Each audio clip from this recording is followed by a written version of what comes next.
Hey, Duvid here. Welcome. Thursday night here in Detroit. I'm with special guest here, Alex Ethos Ananda, coming all the way from the other side of the world, Hong Kong. I became familiar with him a few months ago at through E. Michael Jones. I'd had a few conversations, a prominent Catholic internet debater, and so I saw Ethos conversation with him. It was very interesting. He wrote a book on ethos. People who follow my channel regularly know that I had a whole public study session on rhetoric, and I talk about ethos, and at least from the rhetorical aspect, and even the soul, and also like I'm affiliated with the Hare Krishna movement. I moved my table, so I got my ISKCON books, picked a few marigolds. And so I'm excited to have Ethos Ananda on. He wrote a book on ethos. I've been looking at it, and he's one of the few devotees on the public scene and the internet that's out there wanting to debate and talk about these issues. So welcome, Ethos. Appreciate you coming on. Sweet. Yeah, thanks for having me, David. It's great to be here. And like you said, yeah, I just love debating and learning new things, and yeah. So I don't know if you want to start with any biographical info. If you want to give a quick bio from like where you were born to education, however much detail that you think will be useful for a person to understand kind of like your spiritual evolvement, like how you were trained, how you were raised, to the belief system that you've developed, and how that leads you up to where you are today and deciding to write a book on ethos. Yes, definitely. So try to keep it semi-brief, I guess. So Ethos Ananda is my brand name. My real name is Alex Campanella, and I was born in the greater Boston area, in what I would call a rich, fancy pants, white people suburb. And so I had a really good, good opportunities. I went to a great school system, but I was into philosophy, I think, since my first memory of being conscious. And I'm really not exaggerating. If I go dig back into my memory, the first thing I can remember is being just flooded with questions. Who am I? Where am I? What is this? Why does life exist? And I was just riddled with this like nonstop kind of banter in my head. And so I had insomnia for many years. That literally took many years to get rid of. And finally, when I was 16, was the first time I read classical philosophy. I read Nicomachean Ethics by Aristotle. And something really crazy happened. It was an out-of-body experience, basically. I could feel myself going out of my body, but I didn't let it keep going. I kind of just stopped it, and it was crazy. So I opened up this book, Ethics by Aristotle, and I read not even through the first paragraph. And as I was reading, the voice in my head that was saying the words changed. It was no longer my voice. It was like it came from me, but it wasn't my voice. But at the same time, it felt like I read this before. It was like deja vu from like 2,000 years ago. It was really creepy. My best explanation of it is a past life. I don't know exactly what. Maybe I am Aristotle. Maybe I'm one of his disciples, or maybe I was just some guy in ancient Greece back then. But it really felt like I was there when I was reading this book. And so what the crazy thing that happened after that was, besides how cool it felt and, mystical and like interesting, was I actually downloaded that whole book into my nervous system, basically. So from the first page on to the end, none of it was new, and it was more like a remembering process than a learning process.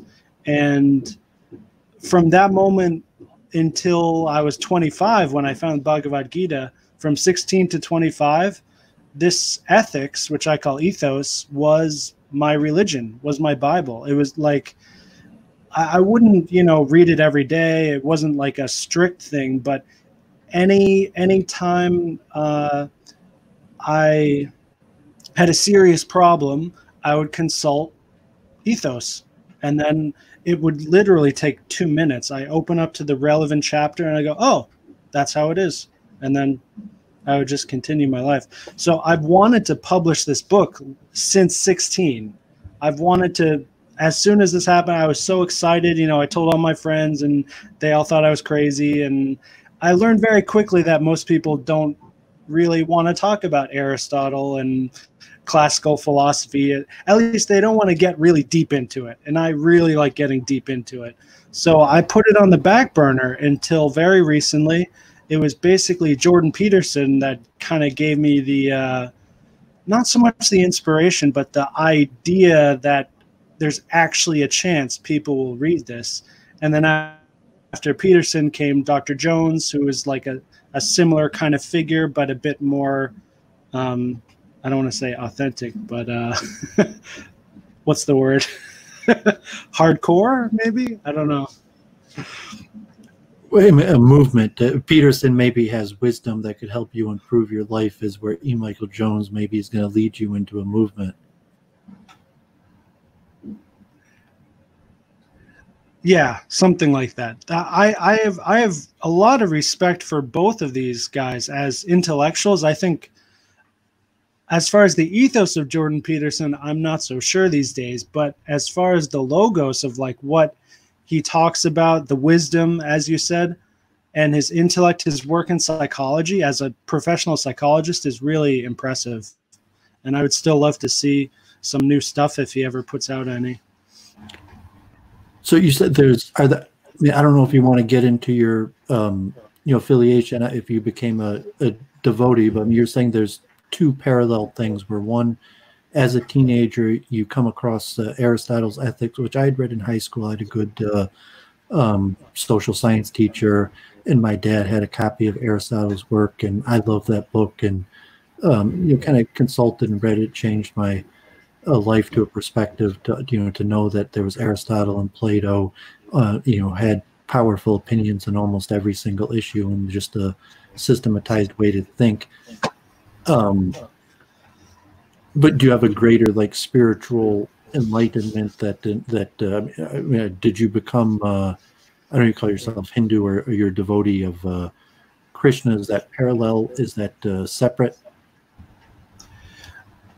Good question. So it was a similar experience reading the Bhagavad Gita, actually. It wasn't as profound, meaning I didn't have some sort of reincarnation past life thing from reading the Gita, but it's ultimately the same for me in that it's my Bible. I have ethos and I have Bhagavad Gita, and that's where my name Ethos Ananda comes from. These are the two ways that I do everything in the world, at least the two most fundamental ways and the two highest ways, essentially. So, are you initiated devotee?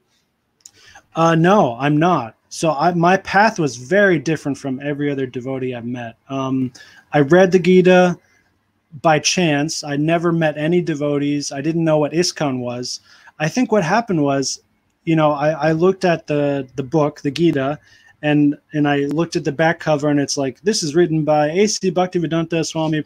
And, as soon as I saw that long Indian name, I just kind of like, I said, oh, okay, that's I just kind of skimmed past it, right? Like, oh, that's a cool Indian Swami name. Okay, whatever.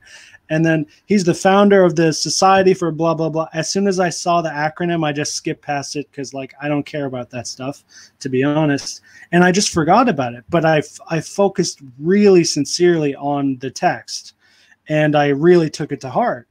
And a month or two later, I actually realized Paramatma. I actually had the most profound mystical experience I've had. And shortly after that, I was in Thailand teaching English, and then Vietnam, and then China. And the first time I ever met a devotee was in Mayapur, actually.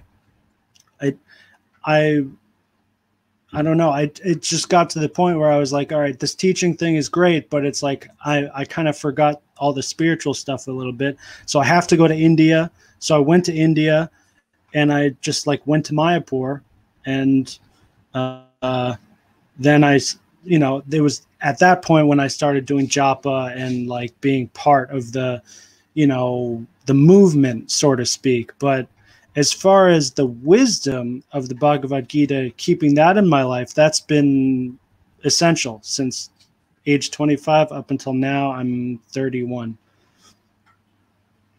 So do you have some sort of systematized theology or belief system, or are you just putting forward a book on the topic of ethos?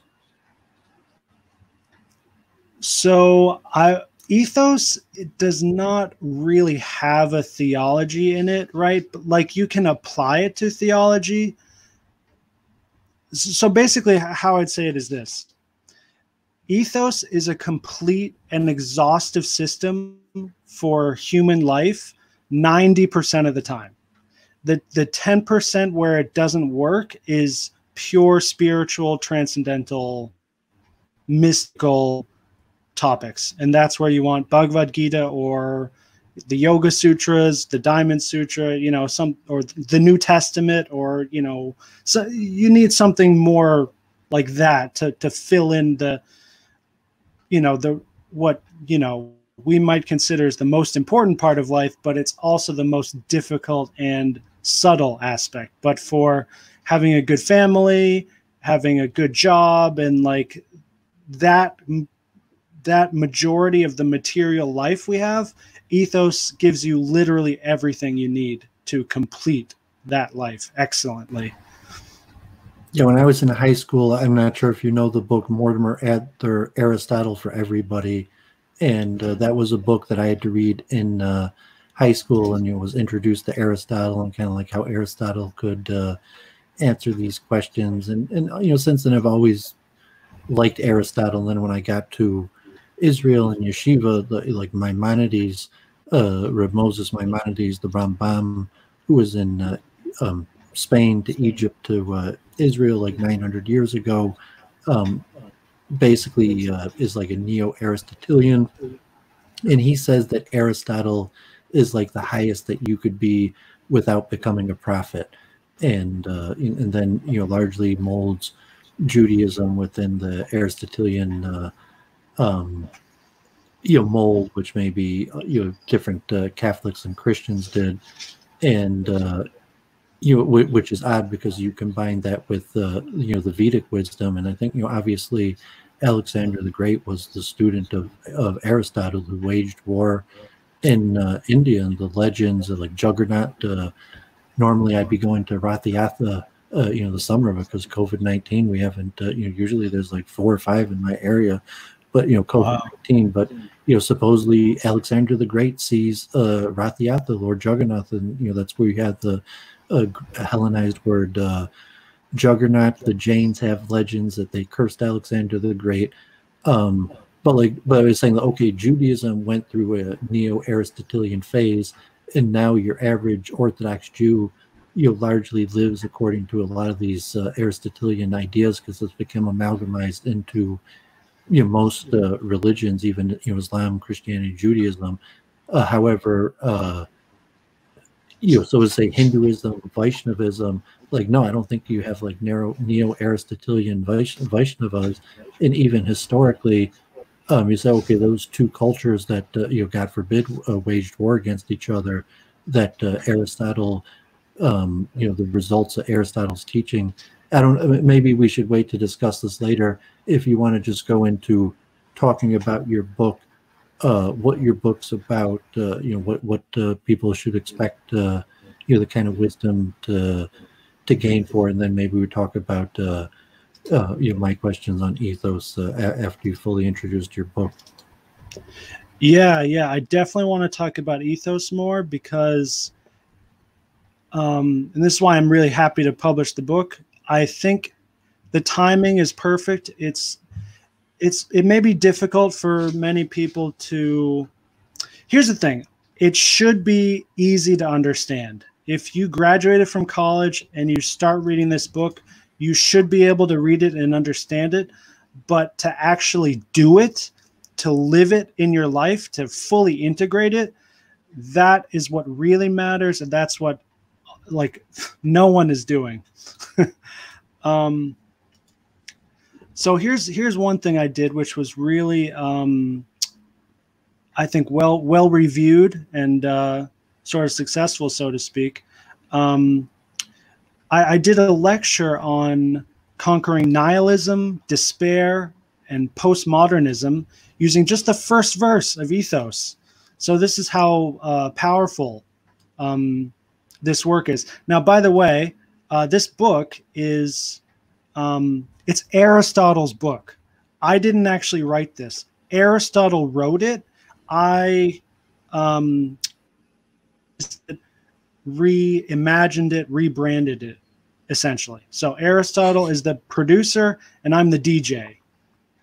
So the success of this book and this of living will only come from the degree to which I am a good disciple of Aristotle. I'm not trying to do anything new here. That's it. I'm just trying to be a good disciple here. That's really all it is. So Ethos 1.1 says, there is a highest good. All other goods are subordinate to the highest good.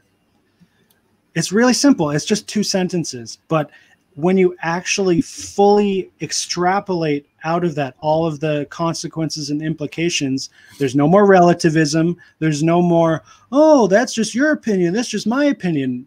All of that stuff goes away. And we're back to the solid reality of truth versus untruth, knowledge versus ignorance. This world, which, you know, we could call logos, right? That I would just call it like reality. Like modern Western people, I don't want to say most, but many are not in reality anymore. They're in their own little made up world, the media world or whatever else. And that's not back up maybe and start with just defining ethos and or you know, the various. I mean, ethos is such a complicated word that there's even schools based on different ways, and ethos is used in you know, rhetoric and spirituality and law and all these different fields that could have a slightly different meanings. I don't know if you wanted to start with just the, you know, the basic. How are you defining it, and you know, where is this ethos fitting into like a greater worldview? Yes. Good. So, all right, starting with the basics. Ethos is a Greek word which literally means character, can also mean quality. So in modern English, a lot of times business people will say, oh, this is the ethos of your company. And they kind of use it as a way to talk about the culture of a certain group or something. Now, it's interesting because from ethos in Greek comes, I don't know how to pronounce it, but ethikos or ethikos, which is where we get ethics from.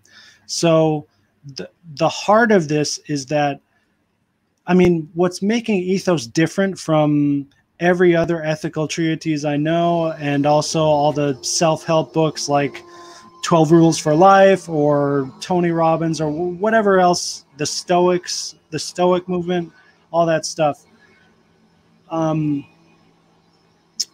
Ethics is not just like a dry list of rules and laws that you follow or don't follow. That's a fundamental misconception, at least according to, you know, the ancient Greeks and where this word in English, ethics, comes from. It comes from character.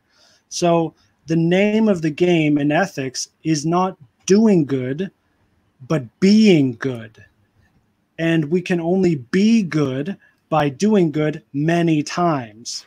So it should be very simple, right? But once again, it's hard to actually do in practice. You have to, and it's not, I already messed up. It's not you have to, it's that you do the right thing because it's fine to do that. and not in a modern English sense, but fine, like fine art. It's a matter of taste, really. That's what Aristotle is saying, which most other philosophers totally missed out on. We have the complete free will, and as we study action more and life more, we'll see that it's much more, I want to say, sexy or beautiful, at least, to sacrifice now, to feel maybe a little uncomfortable now, but to get a better reward in the future, and knowing you did the right thing and knowing you helped others, even if it was bad for you, that's good action. And if you just repeat that enough, it becomes a habit. And if you maintain the habit long enough, it becomes your character, your ethos. And if you have good ethos, you are naturally excellent and happy.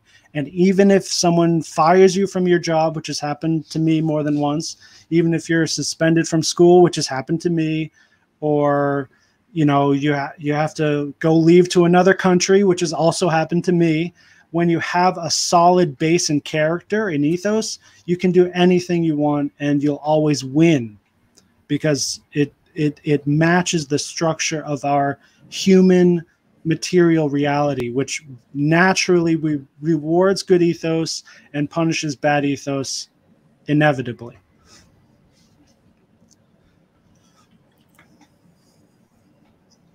Okay. So, I mean, most famously, ethos is, together with this triad of logos, ethos, pathos. I mean, I guess ethos could stand out on its own, and then obviously like E. Michael Jones and the history of logos. In terms of Christianity, I guess like in John, it says in the beginning there was logos, making logos stand out. In the rhetorical circle, logos is generally considered the highest, with ethos like an appeal to authority, as opposed to logos is the appeal to reason, and ethos is the appeal to authority, and pathos, the appeal to emotion. So, pathos is, Cicero's in his famous Greek text on rhetoric, says that to win over the crowd, you have to focus mostly on pathos. But then, there might be a legal conception. So I mean, it's interesting that this word ethos is so integral in different things. And then also the soul, the famous chariot of the soul, where ethos could be looked at as a faculty of the soul or what it represents. I thought usually, the E. Michael Jones version, logos is the chariot driver, and maybe ethos is the chariot, and pathos is the horses. Although I've seen versions where they could try to make ethos the chariot and logos, the ethos would be the chariot driver and logos the chariot. But in most cases, ethos is lower than pathos. So, do you want to give a quick response to that, to people who usually thinking like, what's this guy talking about? He's trying to develop a whole system of ethos, and everything I know about ethos is like a lower than logos. Right. I forgot to get into that in my last response. So the triad in Aristotelian rhetoric with logos, ethos, and pathos, yes, that's not what I'm talking about. But you could say, you could make a like you're talking about the chariot of the soul, where there's basically three parts of the soul. So Aristotle does talk about this in the book, in Ethos. But he basically says there's two parts of the soul. There's the rational part of the soul and the non-rational part of the soul. And then within the rational part of the soul, there's two different subparts. And then within the non-rational part, there's also two different subparts. But I actually prefer the simplicity of a triad: logos, ethos, and pathos. See, this is where people get all caught up. Oh, logos is higher than ethos. That means I need to focus on logos, right? No, this is the fundamental misconception of the West in general. this tendency to just like hyper focus on one thing. Whereas in the East, you have harmony. You have the whole thing. You need balance and harmony with all the parts. So ethos is in the center. And so even if you have good logos, if you have bad ethos and bad pathos, you're doomed to ruin. So I'm not going to say ethos is better than logos, or I mean, for me it is, but it's basically just essential. You have to have logos, you have to have ethos, and pathos. Actually, you kind of need also, even if you have the truth, and if you have control of all your emotions, and you've cultivated good character, if you have ethos, and you want to start a new project or something, you'll still probably need some pathos to kind of drive you into action. So I think all three are essential. It's a matter of, it's a balancing act, really. And the science of that balancing act can be found in ethos, whereas logos is this kind of overarching commander-in-chief kind of thing, which is fine, but it's not the be-all, end-all. There is also the divinity aspect of logos, which is not in ethos. And that goes back to what I said earlier, where there's like 10% of life that you can't get from ethos, and you need something like a religious text. Hold on one second. Okay, yeah, just well, he takes care of what he's taking care of. You follow my work. There's so many various different spiritual systems. So, like, obviously in Chabad, Lubavitch, Jewish Kabbalah, you have Chabad, which is Chachma, Bina, Das, Chachma, like wisdom, Bina, understanding, Das, knowledge, which is like a little triad. And then you have in Hinduism the gunas of the modes that hopefully we're going to talk about, and maybe even try to develop somewhat a system in line with what I'm doing with the multiple truth hypothesis and cognitive dissonance of but the Hindu guna system of goodness, passion, and ignorance. And I was mentioning while you were up about the Kabbalistic system that also has a triad, and is it possible that there's some sort of that we're all giving different names to some sort of common spiritual phenomenon, that you could use the word logos, or are there competing spiritual systems for how you see the world, where know that there are fundamental difference between the gunas and the Greek triad, and it would come to practicality, the Vedic culture versus Greek culture, or the Kabbalistic model that also has a triad, but although it might have a lot of similarities, that you could also see why the systems are different. So, David, I think you're right. I think there's one truth that is being expressed in different ways. This is a verse in the Rig Veda where it says, there's only one truth, there's only one God, but he has many different names. This is clearly what's going on, and this is why I focus on ethos and also the Bhagavad Gita, because they're the same triads that pop up all the time. So one that pops up in ethos is the triad of choice. We can choose. We have only 3 choices roughly in action. We can choose what is fine, what is pleasant, or what is expedient. And then there's contraries for each of those 3 corresponding to, a bad choice, right?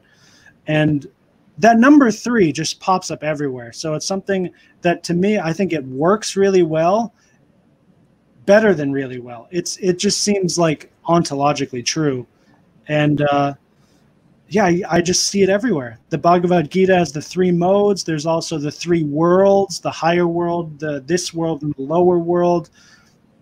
There's these triads and trinities that just pop up everywhere. And then there's, of course, the meta, not the meta triad, but what we normally, ethos is about finding the golden mean and sticking to it. In one sentence, that's basically what it is. The golden mean is not too much, not too little, but somewhere in the middle. So that's a triad. And and this is the key thing, which so many people haven't gotten. I did a sermon about this in China, and like no one understood it. I even talked about Confucius and other ways that you can talk about this. But when you, in your mind, in your consciousness, when you focus on all three aspects as one aspect simultaneously, there's no extremism. You'll never fall into that trap. When you're always aiming for the golden mean, you're always going to be aware of those extremes, so you'll never choose them. And I think a lot of people aren't doing that. They want one thing, and then they just go for it. Or they really don't want one thing, so they just go away from that. But when you have that third aspect as the focus, you're going to win. Well, I mean, if you're going to phrase it in Aristotelian terms, and I do that very often because, Aristotle, basically wrote and thought about almost everything. So almost all modern wisdom, there's some precursor to something similar that Aristotle wrote and thought about. But I'm saying, from what you're saying, Aristotle did write on ethics, but I'm more Platonic, I guess, in that sense, because Aristotle was less of the spiritualist, and so ethos is Aristotle, and the ethics and the form determines function, and somewhat of a materialist way of looking at things, and even to say that the material world is basically all there is and was always here, versus the Platonic model that probably corresponds better with Kabbalistic models, probably Vedic models, where the material world is like a reflection in Plato's cave, and these theories of reincarnation of souls and various things. So are you taking the best of the whole Greek world? What about, from my knowledge, Aristotle, like Plato, is really big into the transmigration of souls, and if you're into Bhagavad Gita, presumably that's a large part of your philosophy also. But from my understanding, Aristotle was relatively not so into the transmigration of souls. Yes, I agree. So that's why, so you could call it perfectionism. So as my own habit towards this stuff. So when I want to do anything about the soul, anything about spirituality, anything about religion, it's Bhagavad Gita. And I have tunnel vision. I don't really, I do entertain, if someone wants to talk to me about the Quran or some Buddhist thing, that's fine. But as far as the absolute truth that I can action in my life, it's all Gita for me. And then everything else is ethos. So, it's really simple, which is nice, but it does work. Like, there's nothing in ethos that is missing. Whereas if you are following the Stoic path or Plato or like Kant, like literally any other Western philosopher that I know of, they'll get you like 80% of the way there, but not the final gap. So with the Stoics, like, you can train your mind, you can get more peace and control and happiness, but then you start asking deep questions like, who am I? What am I doing here? And you have to kind of find that yourself. And that's true in Buddhism also, but in ethos, it's in the first chapter. What a human is, why we are here, that's in a few sentences in the first chapter. And there's no confusion, it's just very clear and direct and authoritative, which for me, I really like. I like to have a master. I don't like this idea of like, what could, like, I'm just going to keep exploring forever and da, da, da, da. No, I don't like doing this. I like having a master. I like being a disciple. And when I'm a good enough disciple, then maybe I'll be a master, but I don't have to be either. Like, when I love the safety and stability of having a master that I can just fully count on. And for me, that's Aristotle, and no one else really really fills that gap in the West, at least. And then there's Krishna. He's also my master, not a slave master. You don't take an orthodox view like ISKCON that you need initiation from Sampradaya, some unbroken chain. So to say, okay, you could just pick up Aristotle, you could read Aristotle, you could think about Aristotle, but as far as I know, there's not an unbroken chain from Aristotle till today. I mean, there might be somewhat in like students from students, but like not like a Sampradaya in terms from your understanding of Krishna that you could learn from the Bhagavad Gita or from the students of Bhagavad Gita without actually, so to say, taking initiation. Yes, that's totally right. You do not need any kind of initiation. That this Sampradaya and other stuff you're talking about, that is a largely materialistic view on it, which isn't bad. But what I'm talking about as having a master and being safe and stable in that relationship, that happens in the heart. It happens inside of us. And that, for me, that's why it worked with Ethos, because when I was 16, it happened. It was undeniable what happened in myself.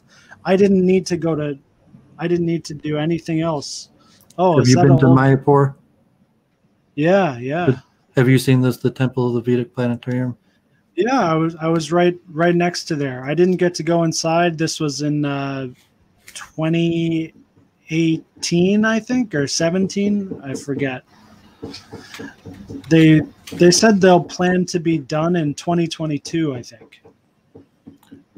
Yeah, so I mean, hopefully we'll move into a more spiritual context of like a definition of greater reality and spirit. But if you don't mind, just because I have this conception in my head so much from rhetoric that I'm having a hard time really understanding you, because like my training is looking at the rhetoric where basically we use pathos because basically people are dumb and easily fooled, and even ethos is secondary, that basically in a perfect functioning world, like logos is like the mode of goodness and you should always be in logos. And like first-rate people, you might have to use ethos in occasional call to authority, and pathos is the worst. And even like politics, society, maybe people function mostly in pathos. And so I'm so used to thinking in these terms of kind of like the gunas, and it's like, well, like ethos is always like second best to logos. And I said, like, no, I mean, that's just a conceptual triad framework that has the same lexicon of this word, but in the system you're using it, that you're talking about this greater ideal that penetrates. I mean, in your book, I don't know if you call it meta. What do you say, like virtue? I have to look at. Yeah, I do mention meta virtue. That's normally for something like prudence, which is prudence is a virtue in itself, but it's also a virtue that applies to all the other virtues. So anyway, but I want to help you with what you're struggling with. So just like the three modes, I think that's what I'm doing in my head is I'm making logos, ethos, and pathos identical to the three gunas. And the three modes of material world, goodness, passion, and ignorance, are not these distinct, abstract things. They're real organic energies that are constantly being woven in and out of each other. So we could say there's an ethos to logos and a logos to ethos and a pathos to logos. Like they're constantly being, bed buddies with each other. So now another point you mentioned is that ethos is second best to logos. That's of course true to an extent, but even within rhetoric, if we're watching a speaker and we say, oh, he's got really excellent points, he's got great logos in that sense, but his character sucks. Maybe he's and he gives me bad pathos. Like maybe he's just ugly, or I don't know, or he's really short. Like like Fauci comes to mind first. Like, but actually Fauci has bad ethos and bad logos and bad pathos, I think. So that's not the best example. But so in rhetoric, ethos doesn't just mean I'm gonna like trick you into trusting what I say because of my character. It means I have to actually have that character and express that character. So if you say an excellent point, but you say it in a way that like no one wants to trust you because you can't appear as if you have a good character, then it's not going to work. And then you could also say that there's a ladder effect where you start in this childish, pure pathos world of feelings, and then you get up into ethos, which has some, it's in the middle. So there's some logos in ethos, and there's some pathos in ethos also. And if you stay in ethos long enough, where it's habitualized, and then you go to logos, then it's typically no problem. But what I've been noticing most of my life with most Americans, especially, and many other Westerners, is they skip past pathos and ethos, and they just go straight to, oh, what does science say? What does Aristotle say? And then, oh, that's the truth. So then I'm just gonna, just follow it blindly. But it's a very slow, gradual process to integrate all these aspects harmoniously and healthily. Yeah, so I've been streaming for a few years. Sunday night I usually do a show of on another channel, Church of Entropy, and a common topic we talk about is consciousness, and we try to examine it from a scientific model. I saw you had talked with Radhanath, Swami, who in the, I think the Bhakti Vedanta Book Trust held a consciousness conference in Florida a year and a half ago with Stuart Hameroff and a lot of these experts. And I was mentioning the Vedic planetarium that's supposed to model somewhat, to say, the Vedic explanation for the cosmology and origin of the universe. And that's related to a model of consciousness. And now, these days in science and evidence-based practices, we want to correspond that to the actual physical structure of the brain and neurology. And the Greeks, largely from what we understand, had inaccurate understanding of anatomy and neurology for like consciousness, but they had an extremely intricate understanding of the nature and organization of the soul. And these words, logos, pathos, ethos, could also be used to refer to faculties of the soul or faculties of spiritual powers that, so to say, operate behind the scenes of the physical realm and interact things like karma. So, I mean, that's one of my favorite topics, although, it's esoteric by nature, because, it's not like a science of the material realm. And that's very interesting. And I guess, ethos, like ethics, could work in practical, just how do you get along with your common man?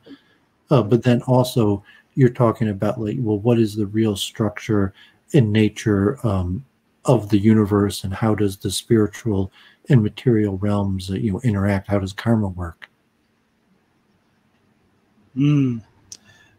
Karma, I think, is actually, like most Eastern words, Indian and Chinese especially, it's not esoteric at all. It's actually so simple and so down to earth. That's why it's hard for us to understand, because it's so bloody simple. Karma literally means action. So if you can believe there is a world with action, then you believe in karma. What we in English mean when we say karma, we typically take it to the next level where we say good karma or bad karma, but that's not actually karma. When we say good karma, we mean the good fruit of karma that comes back after we do some karma. Our bad karma is the bad fruit, the result of our karma that comes back. And once again, it's not esoteric. It's so obvious. If I hold up my made in China shaving cream, which actually works better than the other shaving creams, I'm glad I got this. If I hold this up and I let go, it will fall down. That's karma. It's literally that simple. Cause and effect. The difficulty is how do we think about karma within human action in moral terms? That's where it gets difficult. But the idea of karma is thoroughly simple and universal. And when you see it in how Indians see it, within their language, within their context, it's just really simple and just obvious. Well, there's simple layers because, okay, it's like a triad. What could be more simple than that? But at the same time, it could be significantly more complex. If we're talking about, what I was proposing to you, that maybe we would even, move forward in researching these topics, or, talking more about them and trying to, make even scientific, progress in terms of predictions. But, there's extremely drawn out processes for how we perceive information and how we make decisions. And you could say, oh, it's just the gunas. All it is goodness. It's just a mixture of goodness, passion, and ignorance. And, that's Maya, that's the material realm. And you could kind of like determine the proportions. But there's long, complicated processes like dissonance. There's so many different factors that come into a decision-making process. And then when you're going to talk about, things like transmigration of the soul, something that's really beyond the capacity of empiricism, like, something in the physical realm, and even like ethics, if you're going to say from like a utilitarianism purpose, that even if there's not, from an atheistic view, that even if there's not a spiritual force that enforces ethical karma, that you can't act like a jerk and be a bad person, and God forbid, and get away with it. And it's not like there's some sort of supernatural force that enforces karma like a religious system would say. Like, no, I mean, behind the scenes there's God and there's a spiritual element, and everything is accounted for. And to use these systems in a more scientific way, like how do we process information, how do we make decisions, how does that affect things, or is it like chaos and the butterfly effect? You can't really calculate it. You can use like general, like, oh, this is or Pathos or something like that, but you can't really develop model of cognitive dissonance. And that's why I was reaching out to you, is like, no, maybe you can have like a fully I don't call it Freudian, but like a psychoanalytical model. And anyone who studied under a guru or something say, like, yeah, I mean, these guys seem to know my mind and know the soul extremely well, using the system that's laid out in the Vedas. You make some great points. The three gunas, the three material modes, they can account for everything, but what's really missing there, I was thinking in my head as you were talking, is the personal aspect. So even if we're doing a scientific analysis of how we act, what influences our action using the material modes, there's still going to be many different variables that are contextual and individual. So, like, let's say for me, I love judo. Judo is like my favorite thing in the world. So if I'm normally a very rational person, but if you show me a dojo with a sensei and people on my, with my body type, and they say, hey, come in and roll with us, do some renduri, I become completely bewildered. Like it's like a little kid at Christmas or something. I just dive in, and for someone else, you show them that and they have a totally different response. And that, where does that come from? Well, it comes from karma, meaning past action. So if I never tried judo, I would have never loved judo. And what was it that made me try judo? Well, it was curiosity and bravery. Bravery because it sucks. People twice your size grab you by the collar and slam you on the ground. And once you get used to it, it's actually not that bad. You learn how to fall properly, so you don't die. But there is some bravery involved, and definitely curiosity. I'm not sure how to tie that in. Oh, but one thing I just want to say. I'm going to quote Ethos again. This is chapter 1, verse 4. As with studying action of any kind, there is an exactness we cannot achieve because of the nature of this subject matter.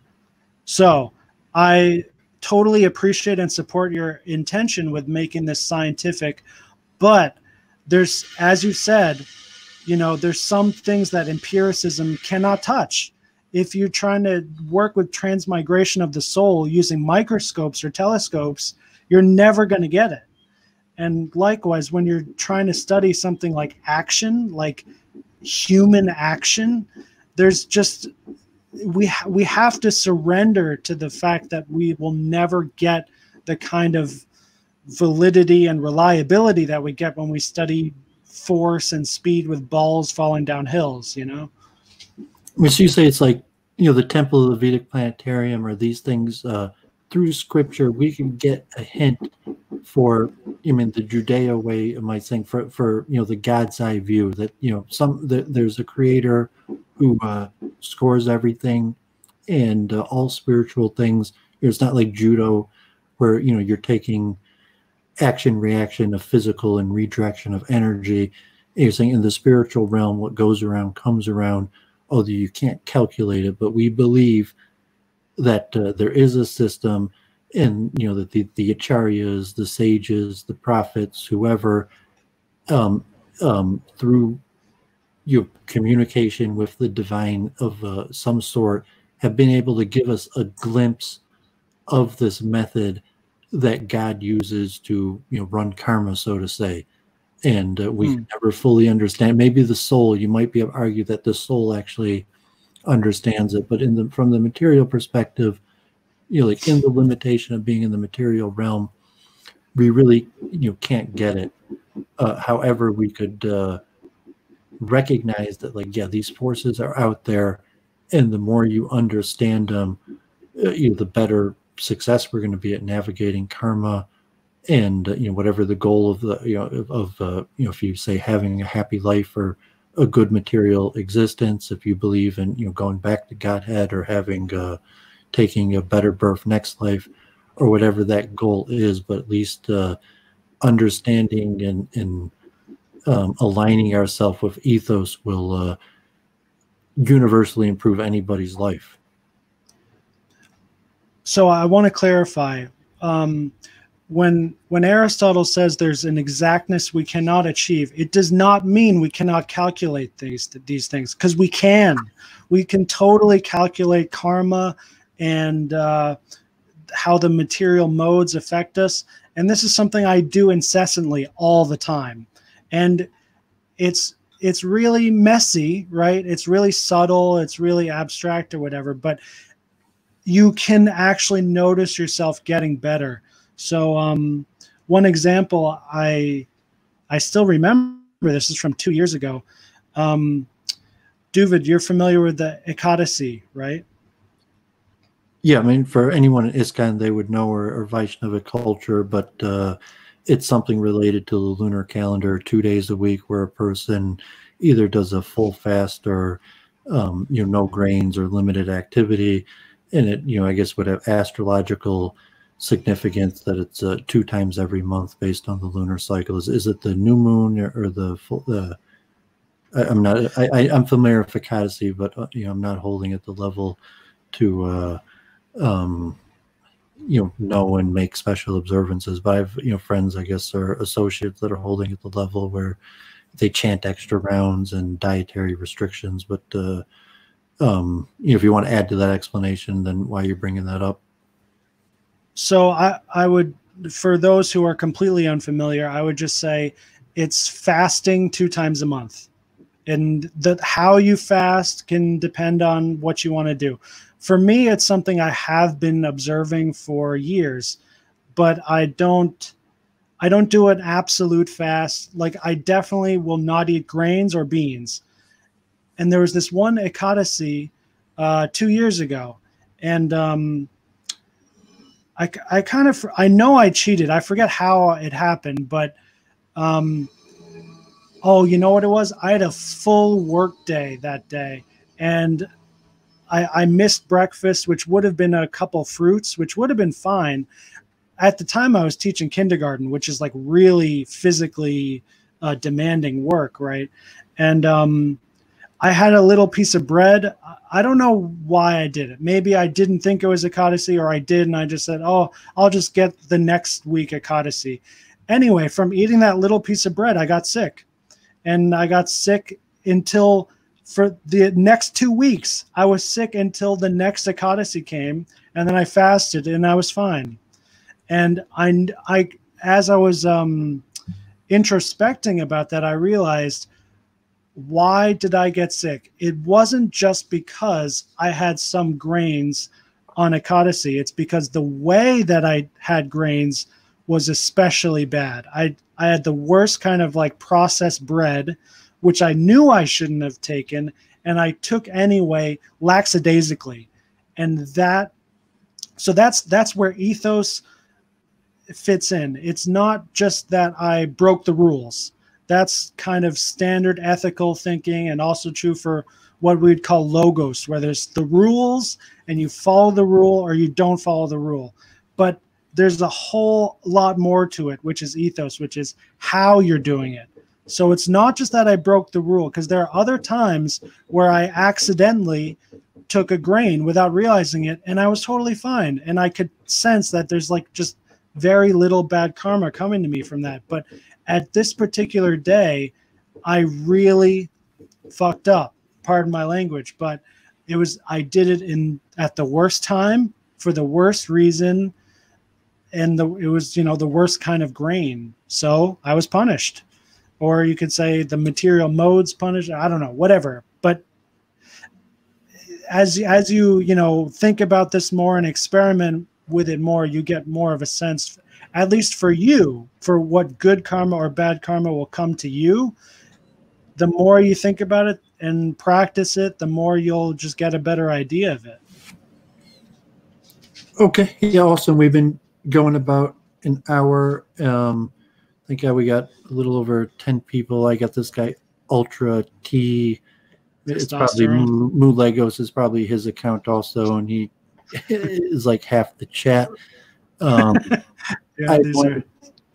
Yeah, maybe we could talk about. You're in Hong Kong. COVID-19, all the stuff that's going on there. If you wanted to talk about that, and then maybe also we talked maybe about Vedic culture, kind of like the difference between Indian culture or universal truths, or the separation of culture and these universal truths, and then maybe also just streaming in general. That I'm glad you're on these circuits and streaming, and the power that we could have these conversations and for these ideas, and maybe we could just exchange some best practices on that also.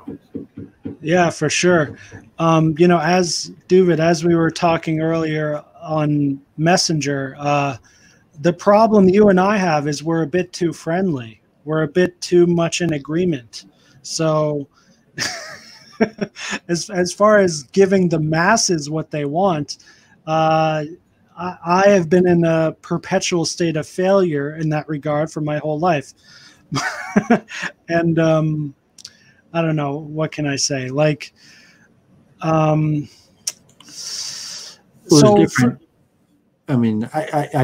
have professional background, I guess, in university engineer training, the basic business models for these to, like the value proposition, like what do you want to get out of streaming and what are you offering to other people? So if you're like a preacher and so like, no, like I want to change the whole world, I have the message and I'm just using this as a venue, or just the there's all different, you could just, it could just be me and you talking, and it doesn't matter. We don't have to share it and open it up. If okay, like me and you are people that put a lot of research and thought into this, so we have a public conversation, and other people could hopefully gain from it, and also to create community and crowdsourcing information that there's probably a lot of people that know things that we don't, and will be able to through this power to get it out there.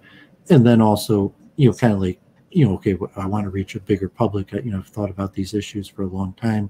You've published a book, and what reaches a bigger audience, and that's if you're an intellectual, it's usually debate. If you do judo, like obviously you winning a judo tournament would probably get more clicks than winning a debate tournament. But in terms of intellectual, more people are going to tune into a debate than just a lecture. And that could be fine. Like I produce content, and you could produce hours and hours of just rambling. And a lot of the smartest people in the world and the best institutes do that to just a handful of views. So there's all different type takes, like what is it you're trying to do, and how could you implement the technology. And like saying also, it's like, okay, like you put your bio out there, and now it's like, okay, like you don't actually have to do the same thing over and over again. You might, because you like talking to people, and you don't mind saying the same basic thing over and over again if it's important. But at the same time, it's like, oh, like just check out my YouTube channel, and you could get all the backdrop on this. And it's also a method, like conceivably you could talk to millions of people at one time. So it's a pretty awesome thing. And Yeah. you're in Hong Kong right now. I don't know, you got background noise or the situation, but I mean that's awesome. Like it's the morning there, it's the night here, and the only reason we ever heard about each other relatively is Michael Jones. But now two people that love the topic of ethos are talking across the world. So I mean, what's happening in Hong Kong? Did you even mention why you're there, what brings you there, or your history of travel? You don't have to get too sidetracked, but I mean it's pretty interesting that you're in Hong Kong. I know a lot of news with, I don't know if that that's Taiwan, but COVID-19 and lockdowns, and here in Trump is a lot of anti-Chinese rhetoric is pretty in certain at least President Trump in different areas could be pretty strong now. Yeah. So I'm in a very interesting position as an American in China, especially with my broad view on the media I consume is from, it leans to the political right, but it's basically from everywhere. Like I'll consider, if it's good, I'll take it in. But so that's ethos, actually. By good, I mean decent or better. But too many things. Oh, value proposition. So I think that's a good point. I'm not much of a business guy, and I really don't like marketing, but I have actually studied this a lot recently because I think it really is important.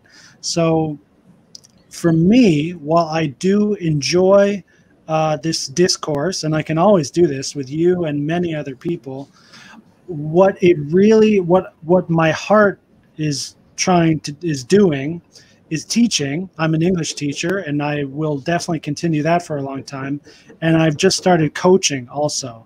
So, but that's really what it is. I'm teaching and coaching, and the YouTube and the discourse and the podcasting, all that stuff are a means to an end to basically bring students into my lap, so to speak.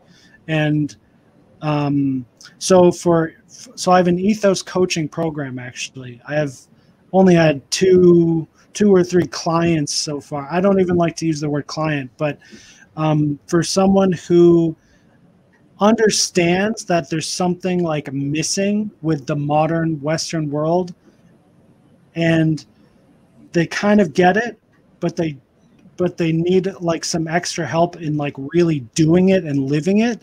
That's kind of where I'd like to offer my service in a very personal, direct kind of way, as opposed to lecturing and making, like, I could make an online course and then, you get some shekels, and passive income. Whoa, this is great. But that's tamaguna, it's really the mode of ignorance for my friend Jennifer Scharf from Church of Entropy, we would use the terminology in a positive way, like cult craft, that you're saying, like, no, like, I'm trying to create a cult. And even like Prabhupada, in the modern day, cult is taken a pejorative, but Prabhupada says he's preaching the cult of Lord Chaitanya.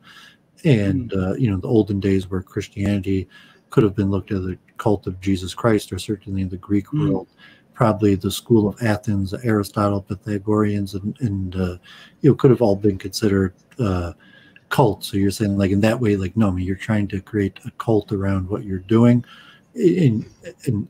or like some new age, like, I'm a chess coach and I know Asians, like, you could be a famous educator in Asia. It's not like American culture, where unfortunately we don't take education so seriously that from what I hear, public educators are almost like religious leaders in maybe Hong Kong. Totally. I saw, I think it was a Vice documentary, or maybe Al Jazeera, I can't remember. There's an English teacher here in Hong Kong riding around in Lamborghinis. He's super rich, super famous, and he's just like tutoring people on English for their exams so they can maybe get into a good school. And most of his students, like 93% or so, they fail. They pay him all this money and they still fail every year, and they keep coming because, like you said, it's the culture here. They, like, education is near the top of their hierarchy, and even if they lose, it's a good win for them, basically.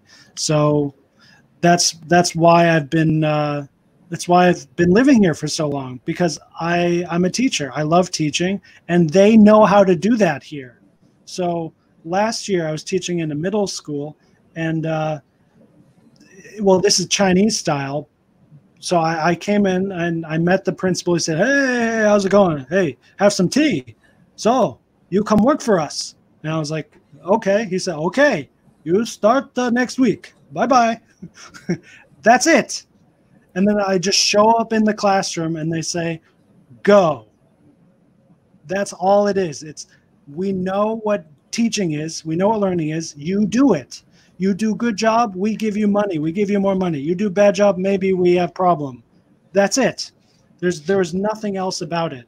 In America and other places, of course, there's all these rules and regulations, and it's really a cultural problem. So in my middle school last year, as soon as the bell rings and the class is over, the boys, some of whom are taller than me, they stand up and they wrestle each other to the ground, kicking, screaming, just like animals. And no one cares. The girls next to them don't care. The other teachers don't care, because they know these are teenage boys. That's what they do.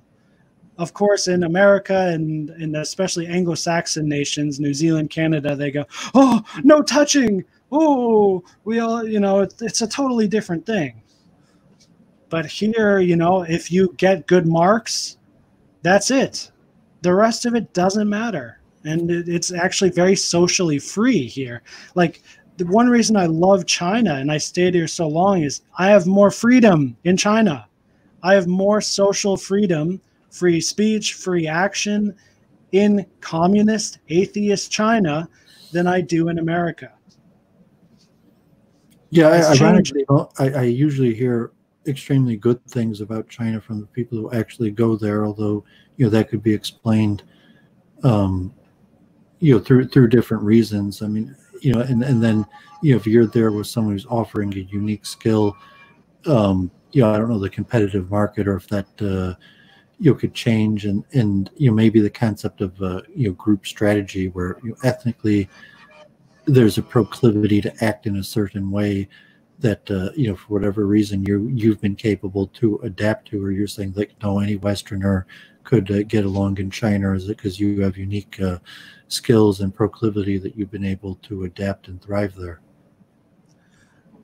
so there is a bias and a, you know, as a white American male in China, and as a teacher, I'm very high status.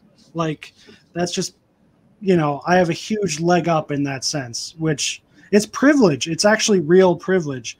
So it's funny when I hear people talk about white privilege, and it's like, yeah, I actually have that here. In America, I never had it, but in China, I actually, and most of Asia, I actually experienced white privilege, like, firsthand. That would be supply and demand. I mean, if like hundreds of thousands of white, you know, people went there, then your demand would decrease. Sure, sure. But that's not the case. I mean, from what I understand, that you know, right now that there's quite a bit of demand for people like you in education. In an unfortunate situation, there's not that much demand for people like you in, you know, North America. Like, I mean, like, I know as a, you know, so to say, a wannabe educational guru, there is absolutely no audience. You know, like, I try my best with streaming and saying, like, yeah, you could like try to liven it up with debates and clashes of personality, but the, you know, relatively, you know, there's very little audience. And even like, it's kind of like, okay, do a little chanting and street chanting, you know, liven it up and have a whole system where you know, most people, you know, they know that there's importance to intellectualism, and you know, even with like Judaism, that people value intellectualism, but it's at the point where your average person just like you know, knows like it's good to have books on your shelf, and hardly anyone even reads them. That's a good way of putting it. It's good to have books on your shelf, but yeah, as I said earlier, actually, even reading them is not enough, not even close. I know people who've read, I know devotees who've read the Bhagavad Gita, and I see them time and time again not acting based on the principles in the Bhagavad Gita, which is a 700 verse text. By the way, Ethos, my book, is 400 verses. That's on purpose. It's supposed to be as short as possible, because even considering how short it is, the chances that someone will buy it are slim. The chance, even if I make it free, which it was free for a while, the chances someone will read it are slim. The chances someone will actually do it are much slimmer. The chances someone will do it and succeed at it are very, very, very minuscule. But for those lucky few who do it, such as myself, no intent to brag or boast, but I mean, it's liberation, essentially. It's peace and happiness and everything we want. But it's not a big red button. It's something you have to work at, you know, all the time. Awesome. So was there anything else you wanted to talk about or mention? I could probably say a few more things about China and the coronavirus, as many people may not get this kind of perspective elsewhere. Please. Yeah, please. So it was really good timing you know, the coronavirus came at what we call Spring Festival or Chinese New Year. So I planned a vacation to Bali, Indonesia, which was great. And the timing was perfect. I came back to China when it was like super easy. Like, everyone was trying to leave China. No one was trying to come back in. So it was so easy to come back in. Like, they were like, the airport was totally empty. The streets were empty. And if I came back 1 month later, I wouldn't have been allowed to come in, even with my valid resident permit and work visa, which is just nuts. February? Yeah, early February, I came back. And by March, China was totally changing everything. I mean, here in Detroit, we had, I think it was March 15 that we hit lockdown. But like, yeah, I was already following what was happening in China in January. Also worth noting, at the moment, I'm in quarantine. So, first of all, the only reason I'm allowed to enter Hong Kong is because I came from mainland China, and I haven't traveled anywhere else in the previous 2 weeks by the time I came here. And so even though I was allowed to enter Hong Kong, I had to go through a 10-hour just charade of nonsense. And they do a saliva test, and you have to wait. It took about 6 hours to wait for the test to come back negative. It's negative, but I still have to do quarantine for 2 weeks. And so fortunately, I live near the my guest house here is near the ISKCON, Hong Kong ISKCON. So they've been delivering me meals, which is amazing. Awesome. You chant japa? Yeah, totally. I mean, I have just a few online classes every day, but other than that, I'm totally free. Can easily do my japa and post some YouTube videos and other things. I have to look for my book. I forget the name of the Prabhupada disciple that I think he was sent to Japan and then China. I think he married like a model in Australia. I forget his name, but he writes that he was the first one preaching in China, and he had one Chinese disciple like years, and Prabhupada was so excited. And everyone, it was probably Mayapur, was coming to an international event at the this one devotee from China, like at that point, maybe hundreds, thousands of people came from around the world.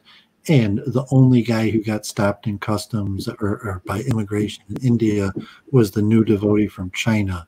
And they tried to get him through, and it took a few hours.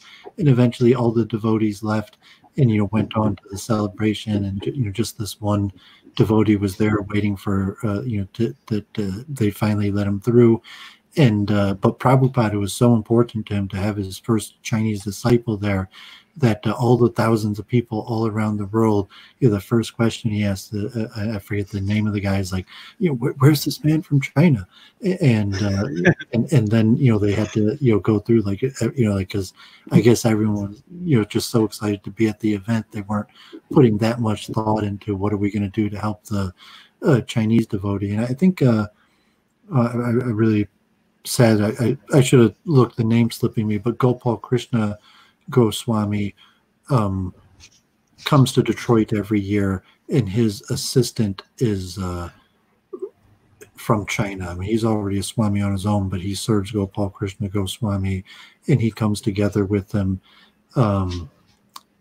every year to Detroit. And I see, I don't know, like Harinam Ruchi or some of these famous kirtaneers that will occasionally hit China and do Harinam there. I always love those videos. So that's pretty awesome. You say devotees, it's good to be in that network.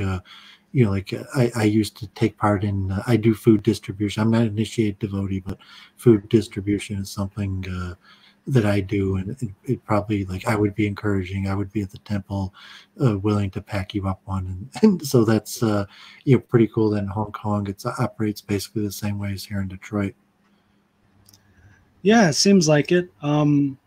That's, I mean, it's really tricky with any kind of global institution, not even religious. Like, you need something to be same everywhere you go, but you also really want things to be different where you go. So, like, especially with the food, man, the prasadam is sometimes so delicious. But when you go to, like, if you go to, I don't know, like Africa, some place, I don't know anything about the food culture in Africa, but if I go to an ISKCON in Africa and they're serving the same Indian food, I'm like, guys, what are you doing? You know that Krishna doesn't care, right? As long as it's vegetarian, he'll accept, offered with love, he'll accept it. Once again, in the Bhagavat Gita, it says it explicitly. So why is someone doing other things? I don't get it.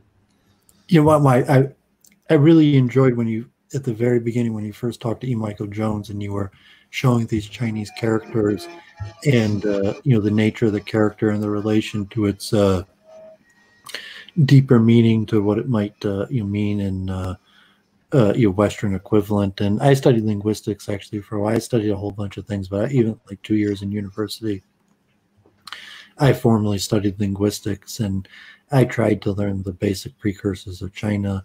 I'm more Vedic leaning, and so it's interesting that you're also more Vedic leaning, but in China. But I've seen, I'm a multiculturalist here in Detroit. I know I deal with a lot of Chinese people, and things like Sanatana Dharma, I guess Vana Ashra Dharma, or so my Sanskrit's not the greatest, but these kind of like natural order of societal, cultural organizing, and maybe like Confucianism and various things. They're actually quite similar. That I find, Vaishnava culture in many ways is probably closer to Chinese culture than to Western culture. Oh yeah. For me, China and India, well, let me say it like this. Ancient China and ancient India are essentially identical, meaning at their spiritual heart, it's the same thing, just expressed a little bit differently. So in India, in Ayurvedic medicine and also in yoga, you have the chakras. In traditional Chinese medicine, you have the meridians, but it's the same thing. It's energy. They've found a way to map out how energy flows through the human mechanism. Only they have done this. No one else has done this, and it actually works. So I met an Ayurvedic doctor from Hong Kong. This is a few years ago. He's traditionally trained from a lineage that's been doing this for generations. All he did was he closed his eyes. He took 3 fingers on one wrist and then 3 fingers on another wrist. And he, just was like meditating for a couple minutes. And then he could tell every single thing about my body, including things about my urine, my semen, bowel movements, like what's happening in my liver, the aura, the energy field. Like he could tell literally all about this because they figured this out in a very scientific sense thousands of years ago. But it's a different kind of science. It's not like it's received wisdom. I mean, if you're a believer, it's not like a science. It's received wisdom from the Creator. I think it's both. I think it depends who you like. So for this doctor who I met, it's of course received wisdom because, he, like me, he was once a disciple who had a master, and then eventually he, graduated from the student position, and now he's in a position to be the doctor and help others and possibly take on a student and pass it on to the next generation. But instead of science, we might call it craft. Like there's a craft to yoga or to Ayurveda or to Qigong, Tai Chi, all of these things. Maybe craft is a better word than science, because there's a scientific aspect to craft, but craft is different from science. Well, I mean, me and you probably have more of Freemasonic way of looking at it. And I saw have you met Radhanath Swami? I haven't met him, no. Oh, actually, this is really interesting. He was the first Swami I saw actually in Mayapur, I think. So when I showed up in Mayapur, I was going to the chakra installation ceremony. It's the big golden disc that they put on the top of the temple, the Vedic planetarium. Yeah, I saw pictures when they did that. Yeah, I remember that. It's really cool stuff, right? With this huge crane that brings in this golden chakra. Anyway, Radhanath Swami was there doing a lecture, and the one thing I remember is, sorry to say, but on something I wish I didn't hear, he was making fun of Sadhguru and Ravi Shankar and these non-ISKCON gurus. He made us like a kind of backhanded compliment to them, and everyone. I looked around, everyone in the audience going, "Oh yes, they really don't understand like we do." Oh, and I was like, "Oh my God, what are you doing?" Well, that's kind of the point I was going to make. But Radhanath Swami was very popular here in Metro Detroit. He's been here a few times. I got him on my YouTube page the few times he came here. But he's got a lot of disciples here, and I know his famous story that I think he heard from a Muslim, or where he says there was a Hindu and Muslim that got together every day, and asked them how they could. There's a story Radhanath Swami himself tells often, and so it's like Hinduism versus Islam. It's like the dog recognizes its master, and no matter what he's wearing, what clothing he wears, whether it's pajamas or uniform, that it doesn't. So too that like the soul, life after life, and this I would call it largely Freemasonic belief that God appears to different people in different forms and for different reasons at different times, and kind of say like that the religions or what we understand are some sort of representation of some spiritual force that is probably beyond label, as opposed to like like a more orthodox model to say like, no, in the spiritual realm, like it's the exact form of Krishna or any orthodox form. If you're an Orthodox Jew or Muslim, or say like, no, I mean, there's one God, and that's the God who spoke to Moses, or however of the Orthodox form, versus kind of the spirit of at least that Radhanath Swami's story, even if himself maybe doesn't quite prescribe to that model, where there's like, no, there's God and there's these great spiritual forces, and all the various world's traditions are just doing our best or ascribing labels in our own terminology to these universal spiritual forces. I think from a Western perspective, you're right. This is kind of like a Freemason Gnostic kind of view, but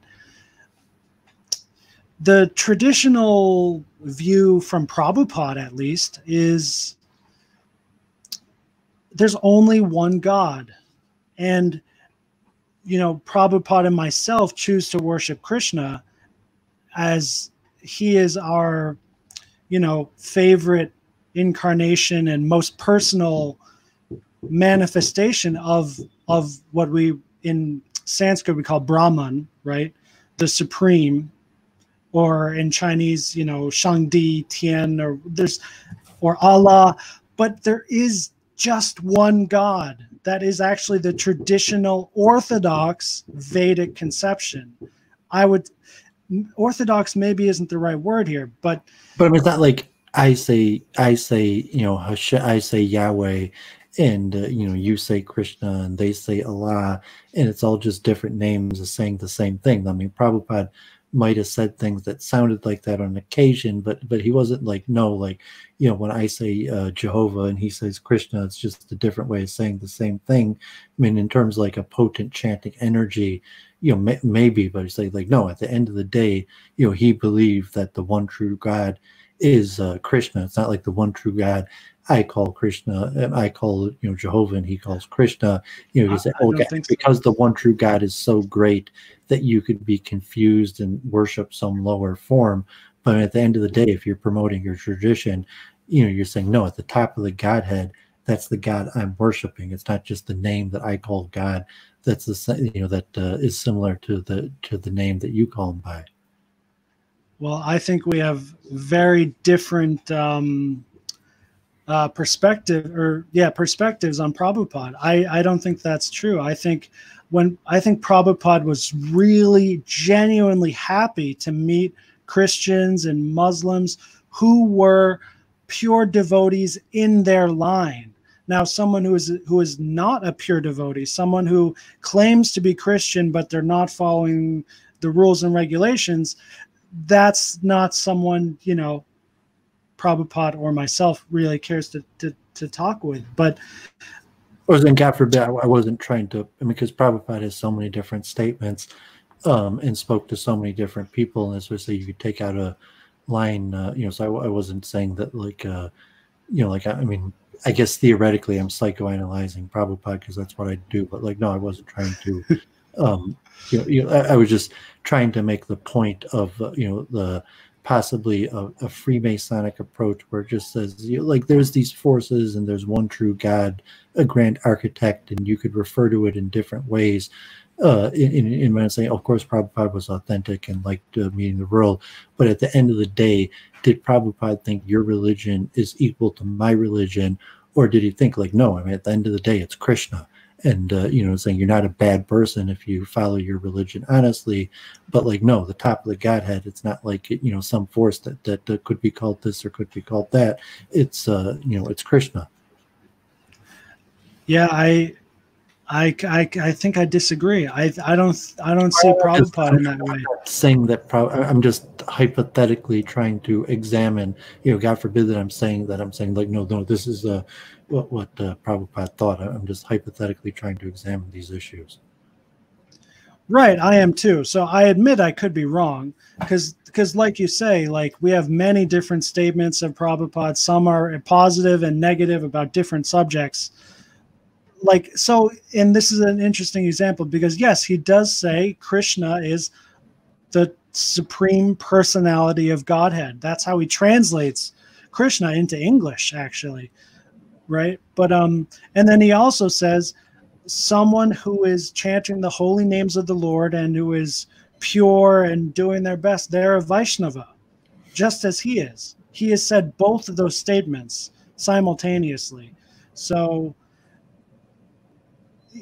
it seems to me that there is well, okay. Just like Radhanath Swami, you said Radhanath Swami, you heard him joking about Satguru and Sri Sri Ravi Shankar, but then he gives loves telling the story about the Muslim and the Hindu and the dog that recognizes his master. That apparently which one is it? Right. So we see different things based on the guna, based on our karma. So for me, like, I'll never say anything directly negative about Radhanath Swami, because that's bad ethos. That's an indecent thing to do, unless I guess if I have like evidence of some horrible wrongdoing or something. But yeah, I see Radhanath Swami and every ISKCON guru, including H.D. Goswami, Hridayananda Das Goswami. I see every Vaishnava I've met and know about that's alive today on an entirely different platform than Prabhupada. Prabhupada is several levels higher, not even the next level higher, like several levels higher. I'm not even sure, like, I don't want to call him human, to be honest. I know he is, but because there's so much excellence there in a divine way, and I see a similar thing with the Dalai Lama, actually, I really prefer to keep them in a separate category of saint or even like angel almost. Likewise, someone like Bill Gates or Fauci, I don't really think are human. I think they're demons in a human body. And that's the tricky thing with living in my mind, how to deal with that sort of situation, right? Well, you could take you're saying no, I mean they're humans, but for whatever reason, if you want to say the gods act through them, or the forces, or certain I mean Church of Entry would call them archetypes, but certain archetypes or certain forces want to be manifested in the material realm, and somehow people make themselves available for the force to act through them. So I mean, no, Bill Gates and Fauci are just flesh and blood people. They took birth from a woman, but somehow one of the gods possessed them. And it's like, okay, Prabhupada, of course, obviously he's the Acharya, but if you're a devotee in the Sampradaya, you sing Radhanath Swami, Hridayananda, Gopal Krishna Goswami, Bhakti Churro Swami. These people are links in the Sampradaya, but they're not they're not like a Acharya on the same authoritative level. But in the theory of ISKCON, they could still relieve you of the karma. They could still offer you initiation and the direct link to Krishna through a living being, because obviously Prabhupada left his body and no longer could give you that direct link to Krishna, and you have to achieve that through one of his disciples. Yes, and I'm not against initiation. I just haven't had the opportunity yet. I think it'd be really nice. I'm able to do it, but I'm not going to do it just because someone tells me to do it. Like it's a very serious thing. It's like marriage. You don't just like marry someone on the street because you like their tits. Like it's something you really need to take care of, and that's why ISKCON. It's not the only reason why, but ISKCON is a nobody on the world stage. Those Hare Krishnas are some weirdos in the distance somewhere. They weren't that way, but it's been declining because people say, "Oh, whoa, oh, I can take initiation from this guy." Whoa, and then they find out later, oh, he's fallen down, And now, where's my guru? Oh, and I'm alone, and now I'm not with the divine. And then I just go back to doing whatever else, and bad karma, basically. Well, everything has risen as a Indian group strategy because ISKCON has now largely became authoritative within a Modi Hindu nationalist government in a way that maybe Prabhupada could have only imagined. In terms of what was the scenario of who was running Prabhupada, that Prabhupada could have only imagined that eventually a Hindu national government would come to power and would make official proclamations in favor of Lord Chaitanya and all that. But then at the same time, that might break with the mission where you say, like, no, Krishna is the universal God of all of the material realm, and not just like some Indian national God, or like you say, that Judaism's a group strategy of the Jews, that Hinduism or a branch of Hinduism, Vaishnava or Krishna worship, is in essence just an Indian evolutionary group strategy. And you could say like that's you're going to get initiators. So like, no, like it's not just that in India they call this universal force Krishna, and in Israel we call it Jehovah, and so on and so on. But you're saying like, no, like you're going to connect to the universal realm, basically uniquely through this force that largely arises from Indian culture, and worship it as it's a universal force that implies to the whole material realm and all of humanity that that Krishna might come from India, but applies just as much to a Chinaman or a Jew or anybody else. So there's two things going on here. One is the material manifestation of God and his work in the world. It's manifested in ISKCON, in Judaism, in Christianity, and so on. And then there is the absolute transcendental truth, which is beyond that. And by that, I mean, when you're a person such as myself, who is really yukta, in union with that absolute truth, I can go to Saudi Arabia, I can go to Israel, I can go to any damn place in the world and find a pure devotee of God and kiss his feet and treat him as my brother, because he is my brother. It's not like it's not something I need to like work around in my head. It's like when I see it, it's there, and when it's not there, it's just not there. So because this material manifestation of ISKCON in this decade now is all about Indianization and different things, there are plenty of people in ISKCON who I don't care to talk to.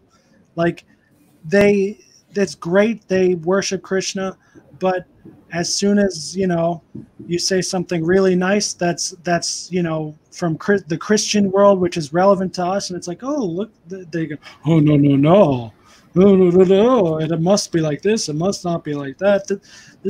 That's material thinking, actually. It's not real, genuine theology and transcendence.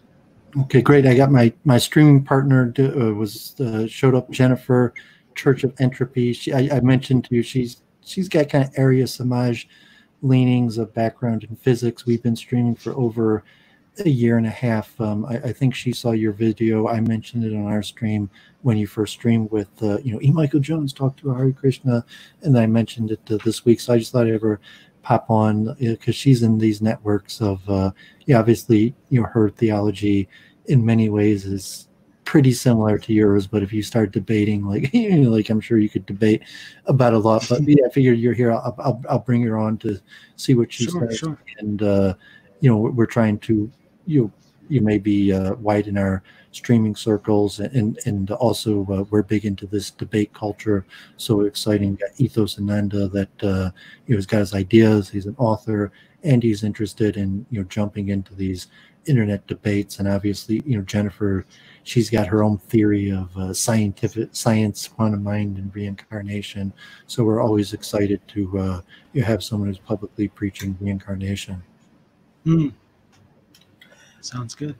Hi, Ethos. Nice to meet you. Hey, Duvid. Thanks for having me on the show. Great to see you guys. And also big thank you to you, Ethos, for coming on the show. We really appreciate it. We know it takes a lot of courage to come on these streams. So we have been looking to expand into the, I'm not even sure what you would call it, like the spiritual Hinduism realm for quite a while, eh, Duvid?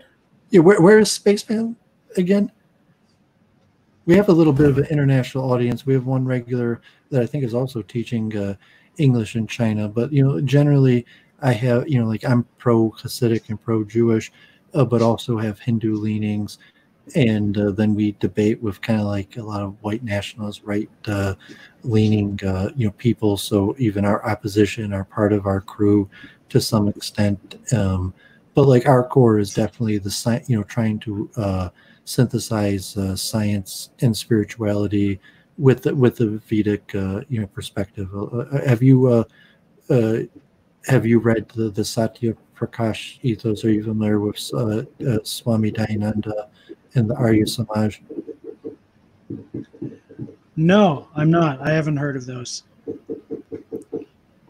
Okay, I mean, it's a historical movement. There's the Brahma Samaj, which and there's the Arya Samaj, and Swami Dayananda, you know, like 120 years ago, was, you know, greatly revived Hinduism. According to ISKCON, he probably, you know, would have been like a Mayavadi because he didn't insist on deity worship, but he also was a follower of Krishna, and he wrote a famous book called Satya Prakash. So I said, Jennifer, you know, leanings are more through Arya Samaj, and she's got a guru, Durga Das, that actually was a little bit critical of ISKCON, but he's a, you know, interesting dude and a scholar. So, you know, we could have an internal like Vaishnava debate of the best paths of Krishna, or these wider debates that, you know, that have pagans and Muslims and Jews, and so, you know, both are interesting and important.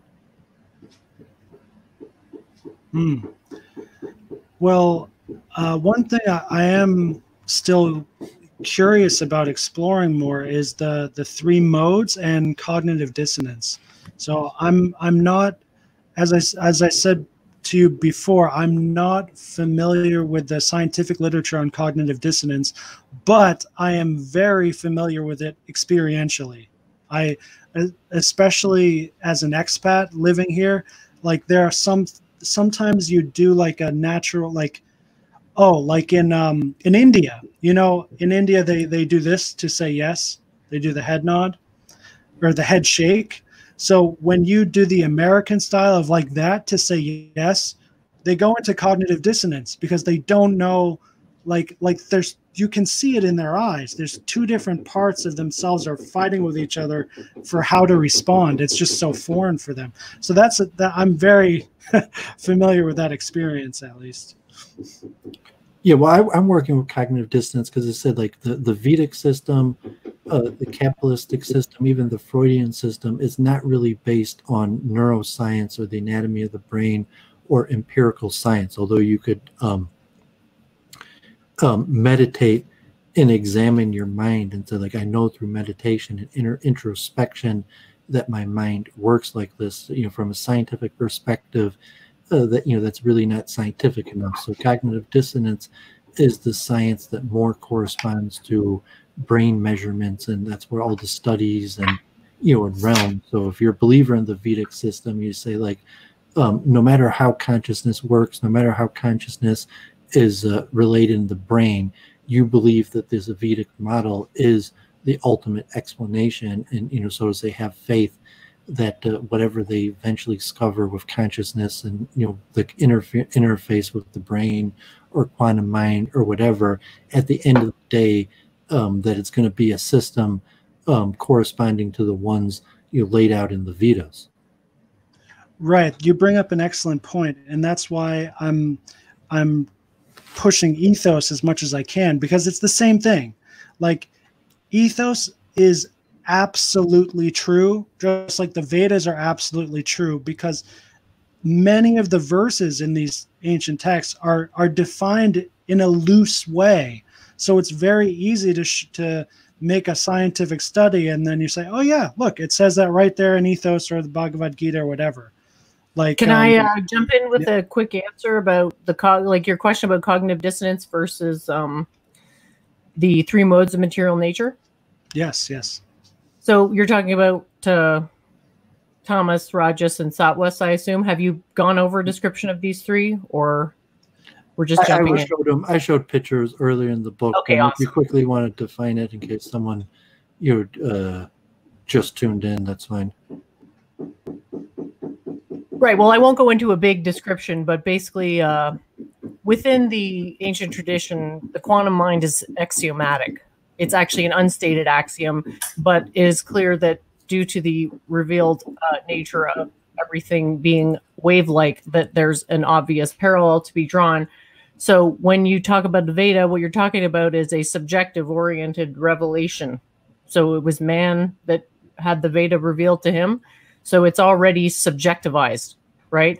And so you get the Veda, and then on top of that, you get like Ayurveda as well, which goes into the gunas and the modes of material nature. But there's already this axiomatic presumption that everything is wavelength and everything is a quantum computer. They just don't come out and say it because they didn't have a language to say it, because now is the only time in history where we've had enough precision scientifically to make those kinds of broad stroke statements.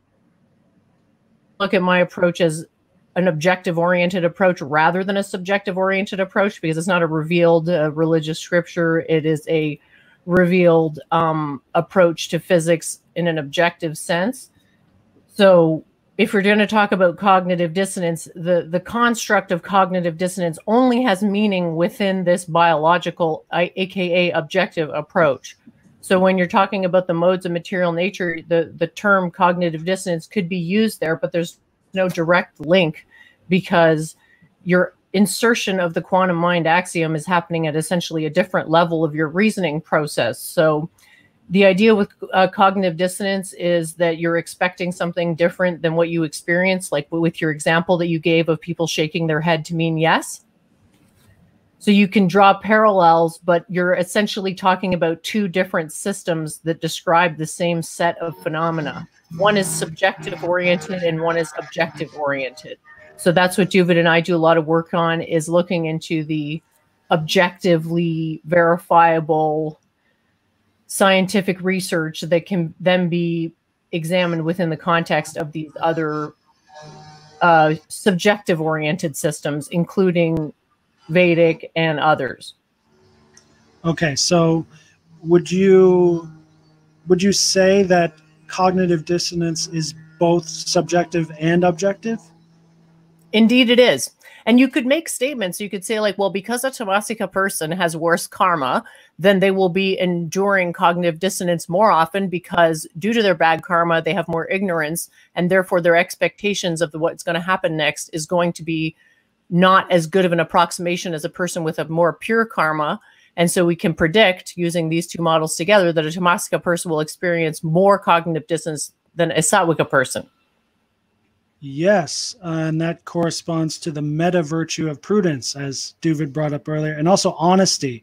So when you're honest with yourself, if you're trying to improve in, let's say, bravery, and you're honest with yourself and you know, oh, I'm feeling fear now and I should stand up to the fear and be brave, you have a chance of doing that. If you're dishonest with yourself and you're in denial and you say, oh, I'm feeling fear, but actually it was from something I ate, and I don't have to do that, and blah, blah, blah, blah, blah, then, yeah, it'll cripple your ethos in other areas. So there's a link there, I think. Yeah, and I mean, I guess that was the point you mentioned in your book, that is it kind of an ideal that you study and meditate on and helps you live a better life, but is beyond the scientification of mathematizing and fitting into exact predictive equations, or say, no, I mean, the universe and karma is in essence something that is scientific and mathematized, and the more you study it, although you can't necessarily predict the future and know what's going to happen, you could see that it is an exact science and even understand it. Okay, I'm glad you brought this up. So one thing I did with Ethos, and this works in with the coaching thing, is I made a Excel spreadsheet journal for this. So within the realm of a non-exact science, within that umbrella, we can be as exact as possible. So I'm going to share my screen here.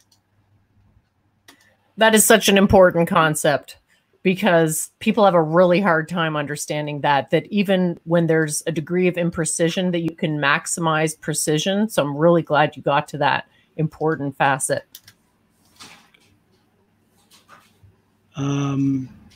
Okay, so it's your screen should be sharing now, although it doesn't look like you're sharing anything yet.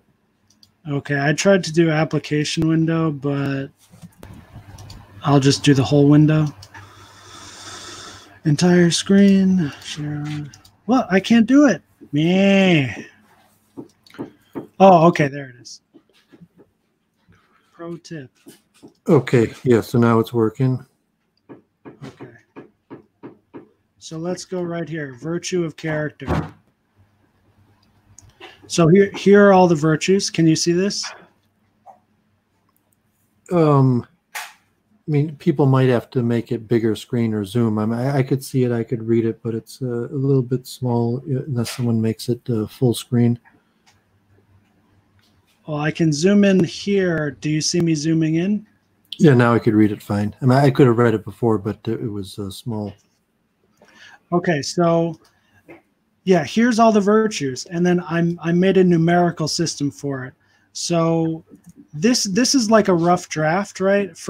I've already worked at this with myself and with a few others, and it does work well. You know, could it be better? Sure. Like maybe instead of out of 10, we could do out of 100 and get very precise. But once again, within the realm of a non-exact science, here's how I've made this exact as possible. And you can apply this for the Bhagavad Gita also. But for Ethos, because it's a very similar text where when you read the Gita, and if you read a verse and you go, whoa, that makes perfect sense, and it fills you with excitement, that means that you've already actually integrated that wisdom into your character. At least there's a good chance of that. So that's this section. As I'm reading the virtue, the verses on bravery or honesty or whatever else, how do I feel? How's my response? Positive, negative, or neutral? Is it easy or difficult to understand? If you're very brave and you read Aristotle talking about bravery, you'll go, oh, I understand everything he's talking about. If you're a coward and you hear people talking about bravery, it's going to be difficult for you to actually understand, or at least difficult to experience that talking. So that's a lower score there. And then bingo, this is where most of the points come in. How close to fulfilling the virtue. So there's virtue of character, virtue of thought, also score out of 10. Friendship, which is the most important virtue, one might argue, out of 20. So you can list all of your individual friendships here. So this this Ethos journal I have is meant, it's not actually a journal in that you just like type into it and then, I don't know, forget about it or something. It's inventory of your ethos that will stay with you for your whole life. Because remember, ethos is character. It's not behavior. It's not habits. It's character. And character happens within the time span of years, not days or months, but years. So that's it for me for now. Jennifer has models, I don't call them similar, but I mean, you want to say anything, Jennifer? Well, if I could contribute anything to this, would be that it's a good intention, and I think it's a way to build ritualism, right? Because you're basically saying, I'm on a path of self-improvement and I want quasi-accurate measurements of my actual improvement. And by being a subjective oriented basis, based purely on feelings, there is a certain risk for subjective bias, but I think it's also opening the door to a lot of introspection, which is super positive. So I encourage you to do this. And I also encourage you to update it if you feel the need, because in terms of scales, there's only so many numbers that humans can meaningfully distinguish between. And I had a conversation about something very similar to this at my old job when I worked as an audio video analyst, and we had to compare different audio recordings to see if it was the same person. And after we did our scientific analysis, oh, sorry, there's something really loud in the background. After we did our scientific analysis, we had to score on a confidence scale. Is it possible to just mute whoever got all that noise coming? It's hard to focus. But yeah, and she wanted to have an 11-point scale. And I said, well, an 11-point scale, I'm sure you can tell the difference, but for the average layperson, the jury, they're not going to know what's the difference between like a 7 and an 8. So you need to get, like, it's worth being open to adopting your model based on how many layers you can actually distinguish. And I'm not sure, like, I haven't looked at it in any detail. I'm just saying that it's sort of fun to like adapt it as you go. And because you're just starting the process now, you don't know how it's going to adapt, but just the fact of leaving the door open to like perfecting it to an actual scale that the resolution makes sense, right? Because if it's on a scale from 1 to 100, can you really tell the difference between 88 and 89? Because I don't think I can. You know what I mean? Like there's an optimized range, and it can be a lot of fun to try to work through those problems. And the only way to really get a sense for how to approach them is to just practice and to be kind of okay with not getting it right on the first pass, because what's right is your intention to map these things out, and you're not going to get it right on the first pass. But as you go, you'll get a better intuition for it. So I definitely laud your efforts and wish you the best of luck. Sweet. Thanks. Yeah, I agree. I think if I was to make out of 100 scale, the only way you could accurately measure out of 100 is if you have many little chunks. So you have a 10 out of 10 here, 20 out of 20, 5 out of 5, and you have to slowly add up all those pieces, and then you get 100 points. Now, one reason this has been working well is because one follower of Ethos, also my good friend, has been working with me on this Ethos journal.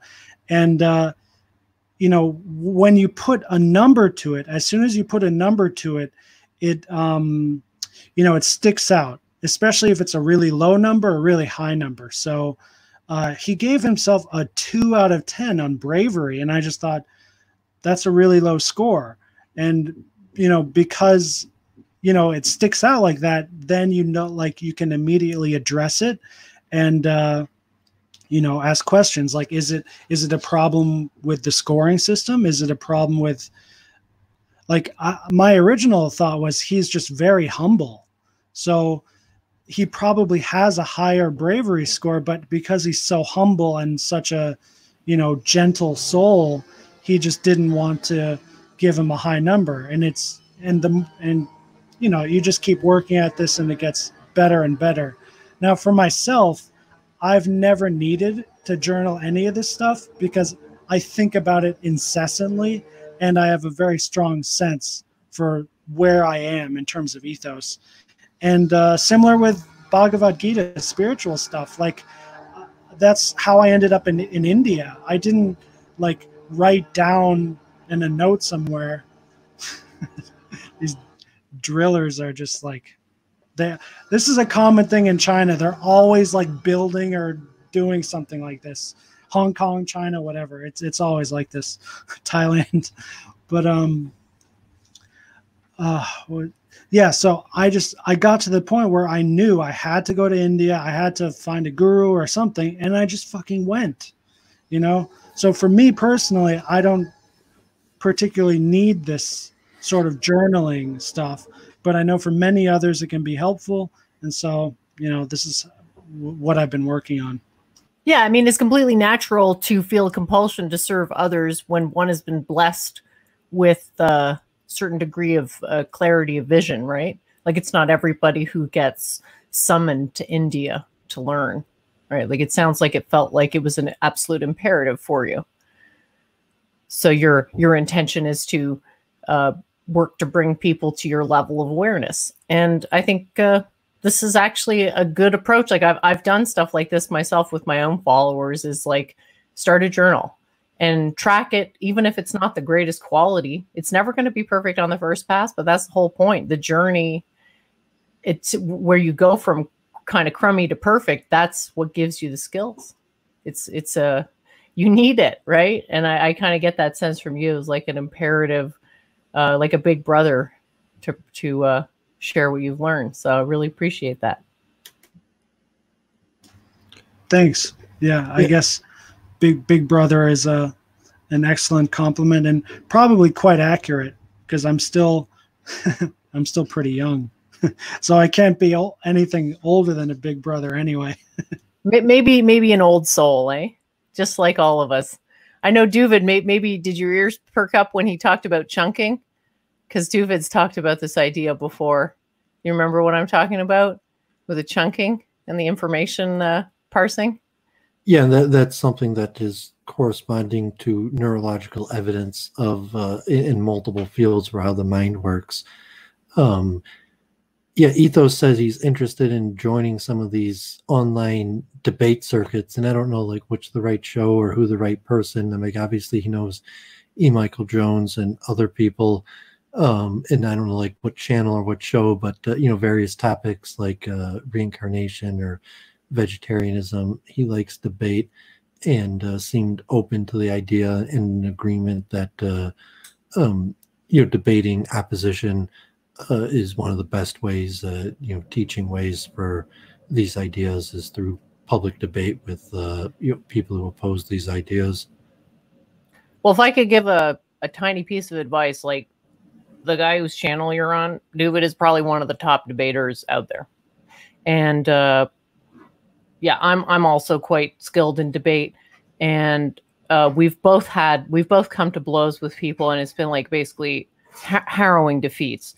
But both of us, I feel, are trying to create a culture of debate, which doesn't end in somebody's, you know, losing face irreparably at the end. So we're still building it up. And if you're interested in learning with us, then that would be awesome, because I've had a long-term goal of getting debates like, I call them LARP debates, but it's just more like practice debates where it's not an aggressive confrontational thing. It's just like a for fun practice thing. So if there's certain topics you're interested in debating, I'll try to find somebody on the other end to take the opposite side, just like as a for fun thing. And we can work on things like rhetoric and logic all together. And that's basically what we do. Like Duvid and I have been doing a show for over a year now, and we're sort of chipping away at that problem of what makes a good debate culture. And it's certainly a non-trivial one, because you have these cases of people debating and they're like basically hating each other afterwards. So we're doing everything we can to not have that happen. And I think we've had some success. What do you think, Duvid?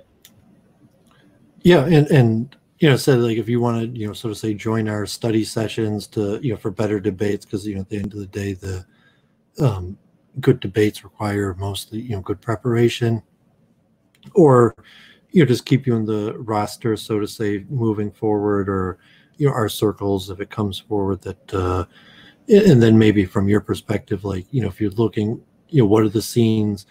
You know, what type channels are you watching? Who are the type people that you could imagine yourself stepping in the ring with, and what would be the type topics, you know, that you could picture with, you know, like I said, I mean, reality, me, Jennifer, or you could, you know, be for this debate, or could even, you know, maybe be tag team, you know, the way they do it. But if it was like Ethos versus E. Michael Jones, just on the topic of reincarnation, or you know, a various topics. So I mean, I asked offline, but if you want to say now Ethos, the type, you know, the topics that you think that you're immediately prepared for, interested in debating, or maybe if your knowledge of what's going on the internet, the type names who you might imagine you might be on the opposite side of the debate. And you know, obviously I like debate, but you know, because debate is mostly preparation. It has to be topical. So, you know, my specialty for debating is Judaism, although I know a lot of other subjects. You know, so he's being modest. He's being modest. I've seen him BTFO some pretty intelligent people. in Well, debate? I kind of have like an instant good feel for psychoanalysis in terms of. But what's BTFO? It's a slang. Beat the F out of. Yeah, basically, but Okay. they call for internet blood sports that make it more interesting. It's like a fight where you could use anything for the debate. So if it's you and E. Michael Jones and it was blood sports, you say no, it doesn't have to be cordial. You're encouraged to try to destroy the other person or use any method. And that's one thing that's popular for debates where there's true animosity between people. If the debate is between two parties that really just don't like each other, they're more likely to go after each other in personal ways, and the audience will enjoy it more. And then there's more intellectual debates for people who care about the subject and want to function more in logos and ethos without pathos. So if it's going to be in front of thousands of people, it's going to be a lot more pathos. But if it's an intellectual group of experts in the subject, and all of those are interesting to me. So what are the various? We mentioned reincarnation, but what are the various topics that you could see yourself debating on, and who are you familiar with that you would consider like stepping into the ring in opposition to? So I commend your effort, both of you, Duvid and Jennifer. The point of making a good debate culture, dialectic, is huge. Quick observation I want to say, which really surprised me. After my second talk with E. Michael Jones, I felt like shit, and I really didn't want to talk to him again. And I wasn't sure why, and the same thing happened with my second talk with John Vervaeke, and that was the first. Are you guys familiar with Vervaeke and Rebel Wisdom? Those guys?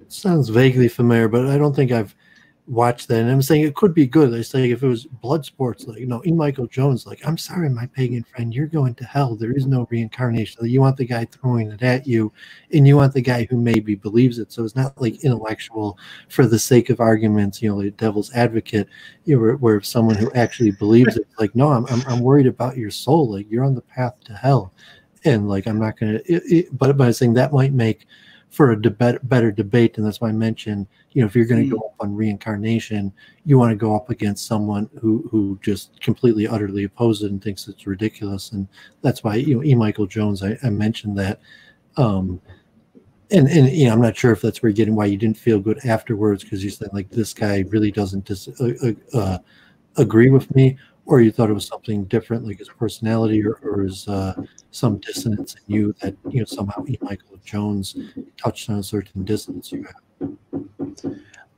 Well, the reason why I can't say for sure, but the conclusion for me is the only reason, and this is true now as it was true like whenever I realized this shortly after talking with them, is the only reason I'll talk to E. Michael Jones or John Vervaeke again is to debate them adversarially, meaning like this idea that is like, oh, come be the guest on my show and we can just talk and enjoy. I can't really enjoy talking to them anymore because there's enough. There's animosity. No, it's not animosity, which is good. Because then I wouldn't even consider talking to them anymore. It's not animosity, but there's enough of a fundamental difference in worldview and philosophy where the common ground is no longer there. For the first talk, it was there because I'm just a newbie, and it's like cool to talk to someone much older than me and more learned. I'll always respect E. Michael Jones. There's no doubt about that. But like reincarnation, Duvid, that's a great idea. Like a kind of, what do you call it, blood sport debate with me and E. Michael Jones and reincarnation. Hell yes, I would totally do. Another thing to mention in general here is a really good debate you need to prepare for. And that's why I don't really do debates, because I don't care about I'm not a Bible lawyer. I don't like memorize verses and like I just don't do that stuff. So, but there are things that I am passionate enough about where I would put in the extra time to get prepared, to do a proper debate. Reincarnation, I think, is a good one. Probably vegetarianism, also ethics. My main thing is ethics, because that's the main problem with the world. I was going to say the West, but it might actually be like the whole world. Like, for example, with coronavirus, like, it's one thing if you want to wear a mask or whatever, but if you're an American 10 feet away from another American telling them they should put on a mask, that's indecent. It doesn't matter if it's like, if you want to, what the truth is about the particles and like, that shit doesn't matter. The fact that you have the audacity in what should be a free and independent nation to tell other people how to behave in that sense is fundamentally indecent.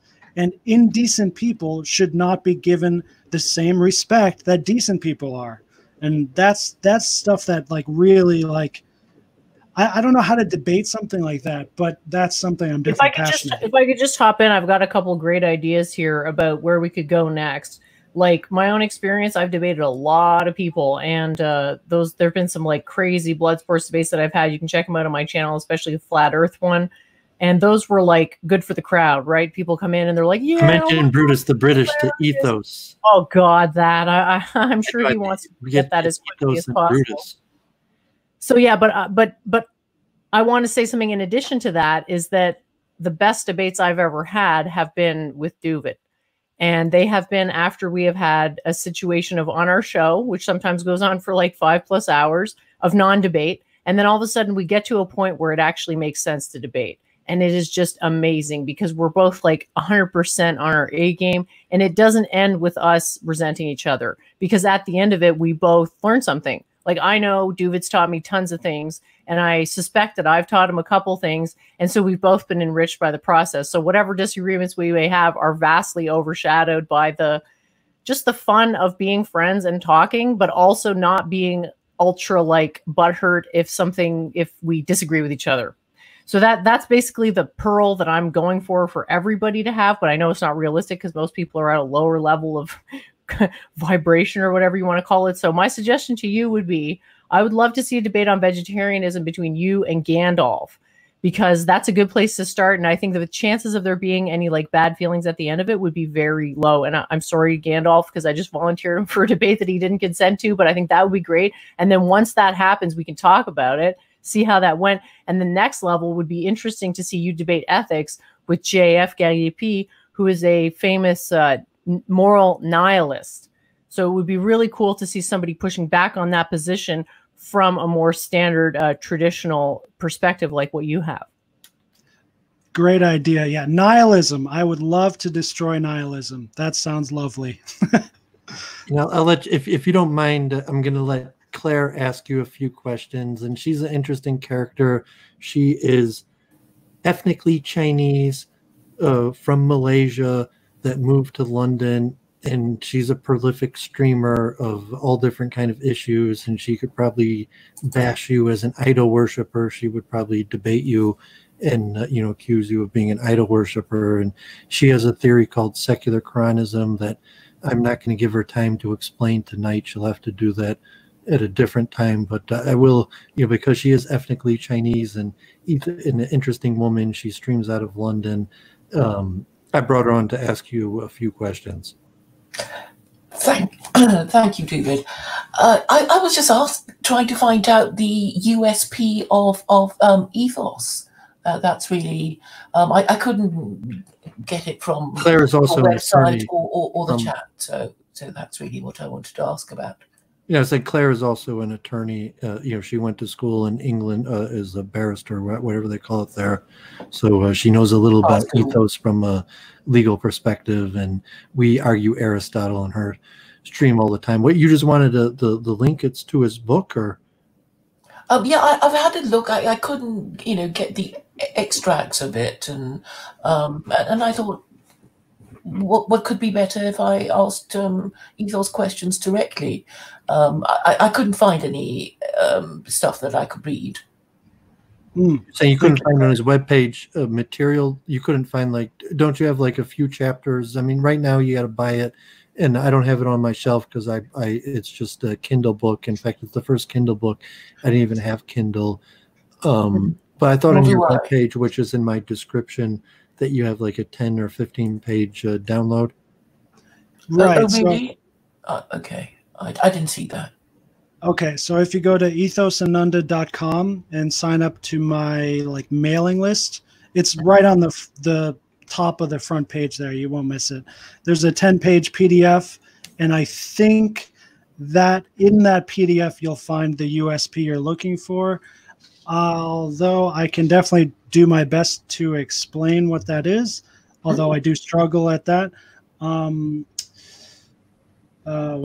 So when you do sign up, and to everyone else watching, because I'm a cheapskate and I'm using, like a free mail plugin or whatever, you might have to double click on the subscribe button. So just hit it twice, or maybe it'll show up in your spam folder in your email. So just check your spam folder. But other than that, it'll work fine. And yeah, you'll get a free PDF with shows my experience with Ethos. And I can probably just, share it on the screen now here. That'd be great. Claire has also streamed with E. Michael Jones a few times. Yeah, I was so lucky because the first time my first video was with him, and I know he's very energetic and will talk to anyone. And I had two conversations with him, and then he wouldn't speak to me again because I was kind of questioning the Trinity. But yeah, I was hoping Claire would set you up to debate Brutus. I mean, Brutus didn't really want to talk to me because he's, so to say, doesn't like talking to Jews. But he did debate Jennifer on, Vedic issues, and he is a Prabhupada disciple from England, a renegade and a prolific streamer. So I thought that would be an interesting conversation of, this renegade Prabhupada disciple. Brutus. I don't know if Claire would be able to set that up, or if she's still in good standing with Brutus. I mean, they were thinking of having me on, I think maybe a few weeks ago, and it was actually Brutus's idea, but everybody in the chat said no, because I guess they knew what I was going to say, so they didn't want to hear it. I mean, you got to bring some fresh blood, and maybe Ethos could talk some sense into Brutus. He'll take someone within closer to Krishna to convince Brutus. What did Brutus and Ethos disagree about? Well, I don't think they ever met. I mean, he never even heard of Brutus. But I just thought, like, in terms of entering streaming and debating, Brutus has an international audience, and he's a renegade Prabhupada disciple. So there's not too many like streamers, debaters that are renegade Prabhupada disciples. So it'd be an interesting conversation. Well, I sent the link of this video to him anyway, so he might have a look at it and get in touch. Or whatever. Brutus also talked with E. Michael Jones, so he could check your Ethos, and he talked with. So it's likely that he would have you on a show. But yeah, I mean, you kind of got to make the rounds at the end of the day. You could get on a big show or something, but like generally you have to make the rounds, and you have to, it's almost like locations, like bar hopping or temple hopping, that stream hopping. You have to make the rounds and talk to the people. Yeah, and maybe you'll come on my channel. I mean, Ethos. Oh, sure, yeah. I'm a cool guy. If you give me an invite to something, I probably won't say no. I'm more purposeful. I mean, you find some streamers that like they stream and they talk and talk and talk and they enjoy streaming, and then I'm more like, I don't like just talking to talk. I like, it has to have a purpose, and if there's no purpose, like I prefer to, say, okay, I'm not just going to talk. And I don't know if Ethos is more like me or more like Claire, that just figures like, well, I'm not doing anything, I might as well be streaming and talking anyways. Well, I think my streams tend to be subject orientated, but anyway, we'll see. But Ethos, what would you say your unique selling point is? What are you offering people in Hinduism that other people are not offering? Within Hinduism.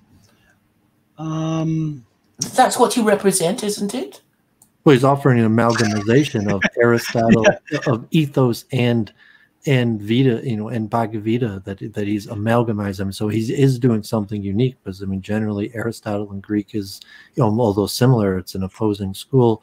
So he's trying some sort of synthesis or unifying of Hinduism and Greek wisdom. And he's not the only one to try it, but it's certainly a unique flavor. I'm basically trying to be the Aquinas of Vaishnavas. So it's not so much, I mean, it is an amalgamation, but it's also, I mean, I'm not Hindu, first of all. Last of all, I'm just not Hindu. That's how it is. If anything, I'm Chinese. Really? I didn't know that.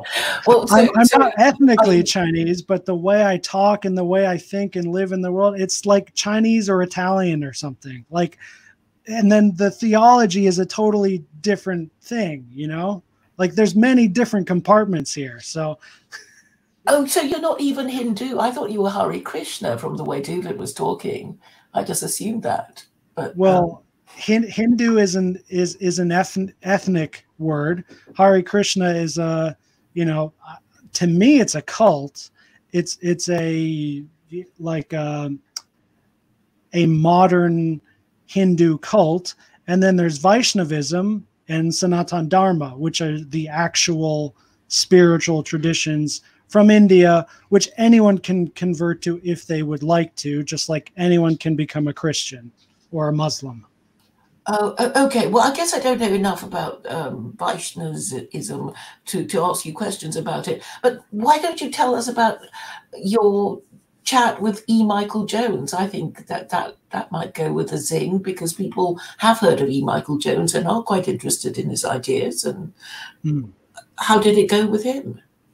So the first talk I did with E. Michael Jones, I loved. I thought it was so excellent. There were many nasty comments, but I don't care. Like I thought it was great, and there were many short clips I made from that. There were many things he said in our chat that he didn't say anywhere else, which was nice. So one question I was dying to ask him was, can I be baptized and still chant Hare Krishna? And he said, yes, I saw that. I mean, at least what you said you meant by it. Yeah. So for me, from what I mean by it, I think, he's fine with it, because he has the same philosophically monotheistic worldview that I have, where, God the Father and Allah and Yahweh and Vishnu, it's just one God. He told Brutus that he thought Logos existed in ancient India but was lost, but that originally the original Vedic culture had what he called Logos. That's at least what he told Brutus when he talked with him. Wow, I had no idea. And then he went into his explanation where, like, everyone wants to be cared about, and because there's so many people in India, like, they believe in idols because they want someone to care about them. But he at least thought that the original concept of Logos also existed in ancient India but was lost, and that your modern day Hindus or any of these don't really represent Logos anymore. Well, here's a really crazy theory that I've been mashing together from just living here for a while. It seems to me that the Easterners, Chinese, Indian, and so on, they did have Logos before their recorded history, a long, long, long time ago, and they graduated from it and they came to Dharma. That's a massively controversial theory, I know, but that's how they act, actually. It's their day-to-day interactions is kind of like, they don't care about like the truth or any of these other, what I would call Logos behaviors. Their relationships with others, their family and their coworkers, etc., is more important because it is more important. So there's. Are you in Hong Kong now? Or Yes. Or Indonesia? Right. Well, we know it's here in the streaming, especially like Claire and Jennifer, we talk about it all the time. You're saying that if you're just using streaming as a mechanism to get your message out there and you're not really trying to listen and learn from other people, it's just like, I'll pretend to listen to you and, say a few intelligent things so you think I'm taking you seriously. But really all I'm waiting for is, my turn to preach my version of truth. In a lot of ways, like streaming is just a polite way of waiting, for the, so say the joint to get to you so you could preach your thing. And, as opposed to saying like, no, like even if you disagree with somebody, that there's some sort of conversation and information changing that benefits both people, me, you, and the audience members and anybody who watches it, is that they gain. Are you suggesting that that was what I was doing when you interrupted, David? Well, I mean, we've talked about this before. I mean, generally Claire understands these things, although she streams more often, to say that she might be willing to stream, just to talk, to get to know you. I was getting into why Ethos was, had his view about the Chinese. Well, because you didn't do maybe the homework or something, so say like maybe you'll get his book or you'll watch his video. Saying like you could. We were talking about ethos and logos, which was kind of what you raised. So I'm continuing with, the subject. I haven't, gone on a frolic of my own. Well, because I think if you missed the beginning of the show, or you're just going to repeat things that he said earlier, you could book a show with him or check out his videos, and maybe book a show. Perhaps you tell me what the answer he would have given would be. Okay, guys, let me jump in here, and I hope answer in a conclusive way my USP.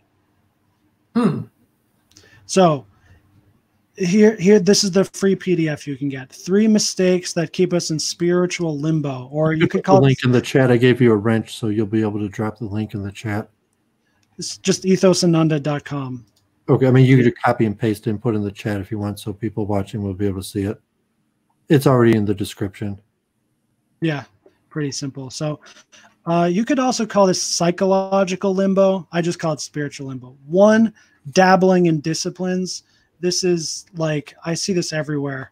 This is the problem I have with Rebel Wisdom, which is why I'd want to debate those guys, because when you, this is cool, and then this is cool, and then, I can be a Christian one day and a Hindu the next day, and like, this is nonsense.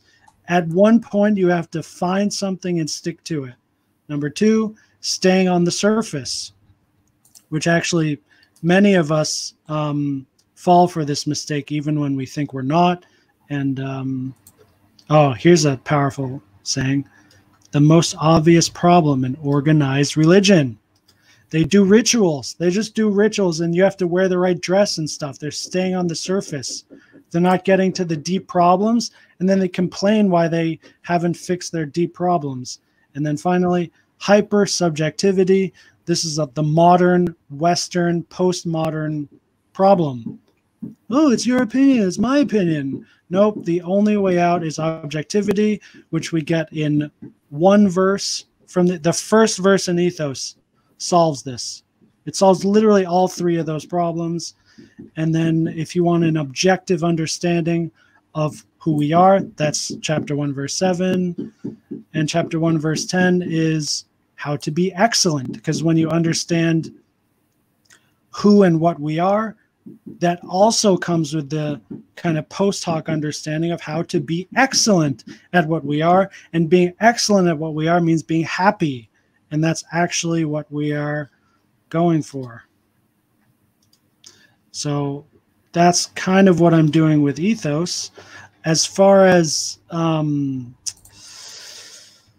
Ananda, I haven't really started yet, to be honest. Like, I mean, as a creator, like in my individual life, I'm doing spiritual stuff all the time. I have a sadhana I do every day. But as far as like writing a book or making videos, I'm slowly working on that. But I'm working on a second book on Ethos. So I might actually make the first book free. I'm not sure how that'll work. I really don't care about money, to be honest. I just want people to learn and grow, so things will be better. Okay, well, I kept you here 2.5 hours. I introduced you to me and my streaming partner, Jennifer, and Claire, my associate, for over a year. You got international audience here of at least a few people. Do you want to give any closing comments or final words, or maybe I'll let Claire or Jennifer say a final comment also. It was great to meet you, and hopefully we can talk again soon. And I certainly hope you'll take us up on our offer to join our debating community, because we always have a great time. And I got nothing but positive things to say about it. So really great to meet you, and thanks for having me on, Duvid. Awesome. Thanks for joining. And I would just like to say to Ethos that I'm sorry we didn't get a chance to discuss how you think the Chinese are. I've forgotten what you said about the Chinese, but anyway, I kind of wanted to continue that conversation. I'm sorry it's not possible on this on the stream, but perhaps we can talk about that when you're good and ready for that, Ethos. But yeah, I highly encourage you. I mean, if you have the time, you could reach out to Claire or stream. I'm kind of getting tired, and it's like 11:40, so I didn't have the patience to sit through Claire and Ethos having a long conversation, but I encourage you two to have that. Thanks. Thanks for the introduction, Duvid. Yep. Okay, thanks, so Duvid. Yeah, please, any final message? I kept you on for 2.5 hours, and we covered a lot of things and got a little conversational. You might see, Alex might be popping up in some of these future debates. Hopefully we'll get that organized. So, please take as long as you want and give a final message, any thoughts you had on the stream or things you want moving forward, and if you want to say a prayer or a mantra or whatever, however you want to close it out is fine. Okay, cool. So great to meet you, Claire and Jennifer, and thanks for having me on, Duvid. This was, I think, a great stream. We kind of went all over the place. Maybe that was my fault, because I am all over the place. But besides that, I'll say just check out my YouTube channel. That's what I'm actually most proud of, even more than my book, is my YouTube videos. So I just posted just a 1-minute video from a Srila Prabhupada lecture where he talks about the golden mean of Aristotle, and that was so cool. Anyway, ethosananda.com is where all of my stuff is. There's there's all my audio podcasts are there, video playlists, and different things. And I'm on all the social media channels too. So you can probably find me best on, I don't know, Facebook, Instagram, Twitter. Those are all fine. It's the same name on all of them. So if you reach out to me on any of those, I'll probably get a notification and, talk back with you. Anyone out there. Okay, yeah, awesome. I appreciate you coming on, and encourage people to check out his site, check out his YouTube page. Definitely, his interviews with Radhanath, Swami, Michael Jones, other personalities. Hopefully he's going to have more. He's welcome to try to join our wider circles of conversations as usual. I'm pretty sure that Ethos does it in his videos, but I usually make a point afterwards. I'll go back and listen to it again and timestamp a table of contents. So in the next few days, if you weren't watching this live, you'll have a timestamped description table of contents because it's long, and then people could jump straight to that section. So thanks everyone for tuning in. We'll call it a great night, and we got people all over the world, different time zones, and you really hope we could advance these ideas, and people are gaining from these conversations and interesting personalities. So have a great night, everyone. Excellent. Good night. Hare Krishna.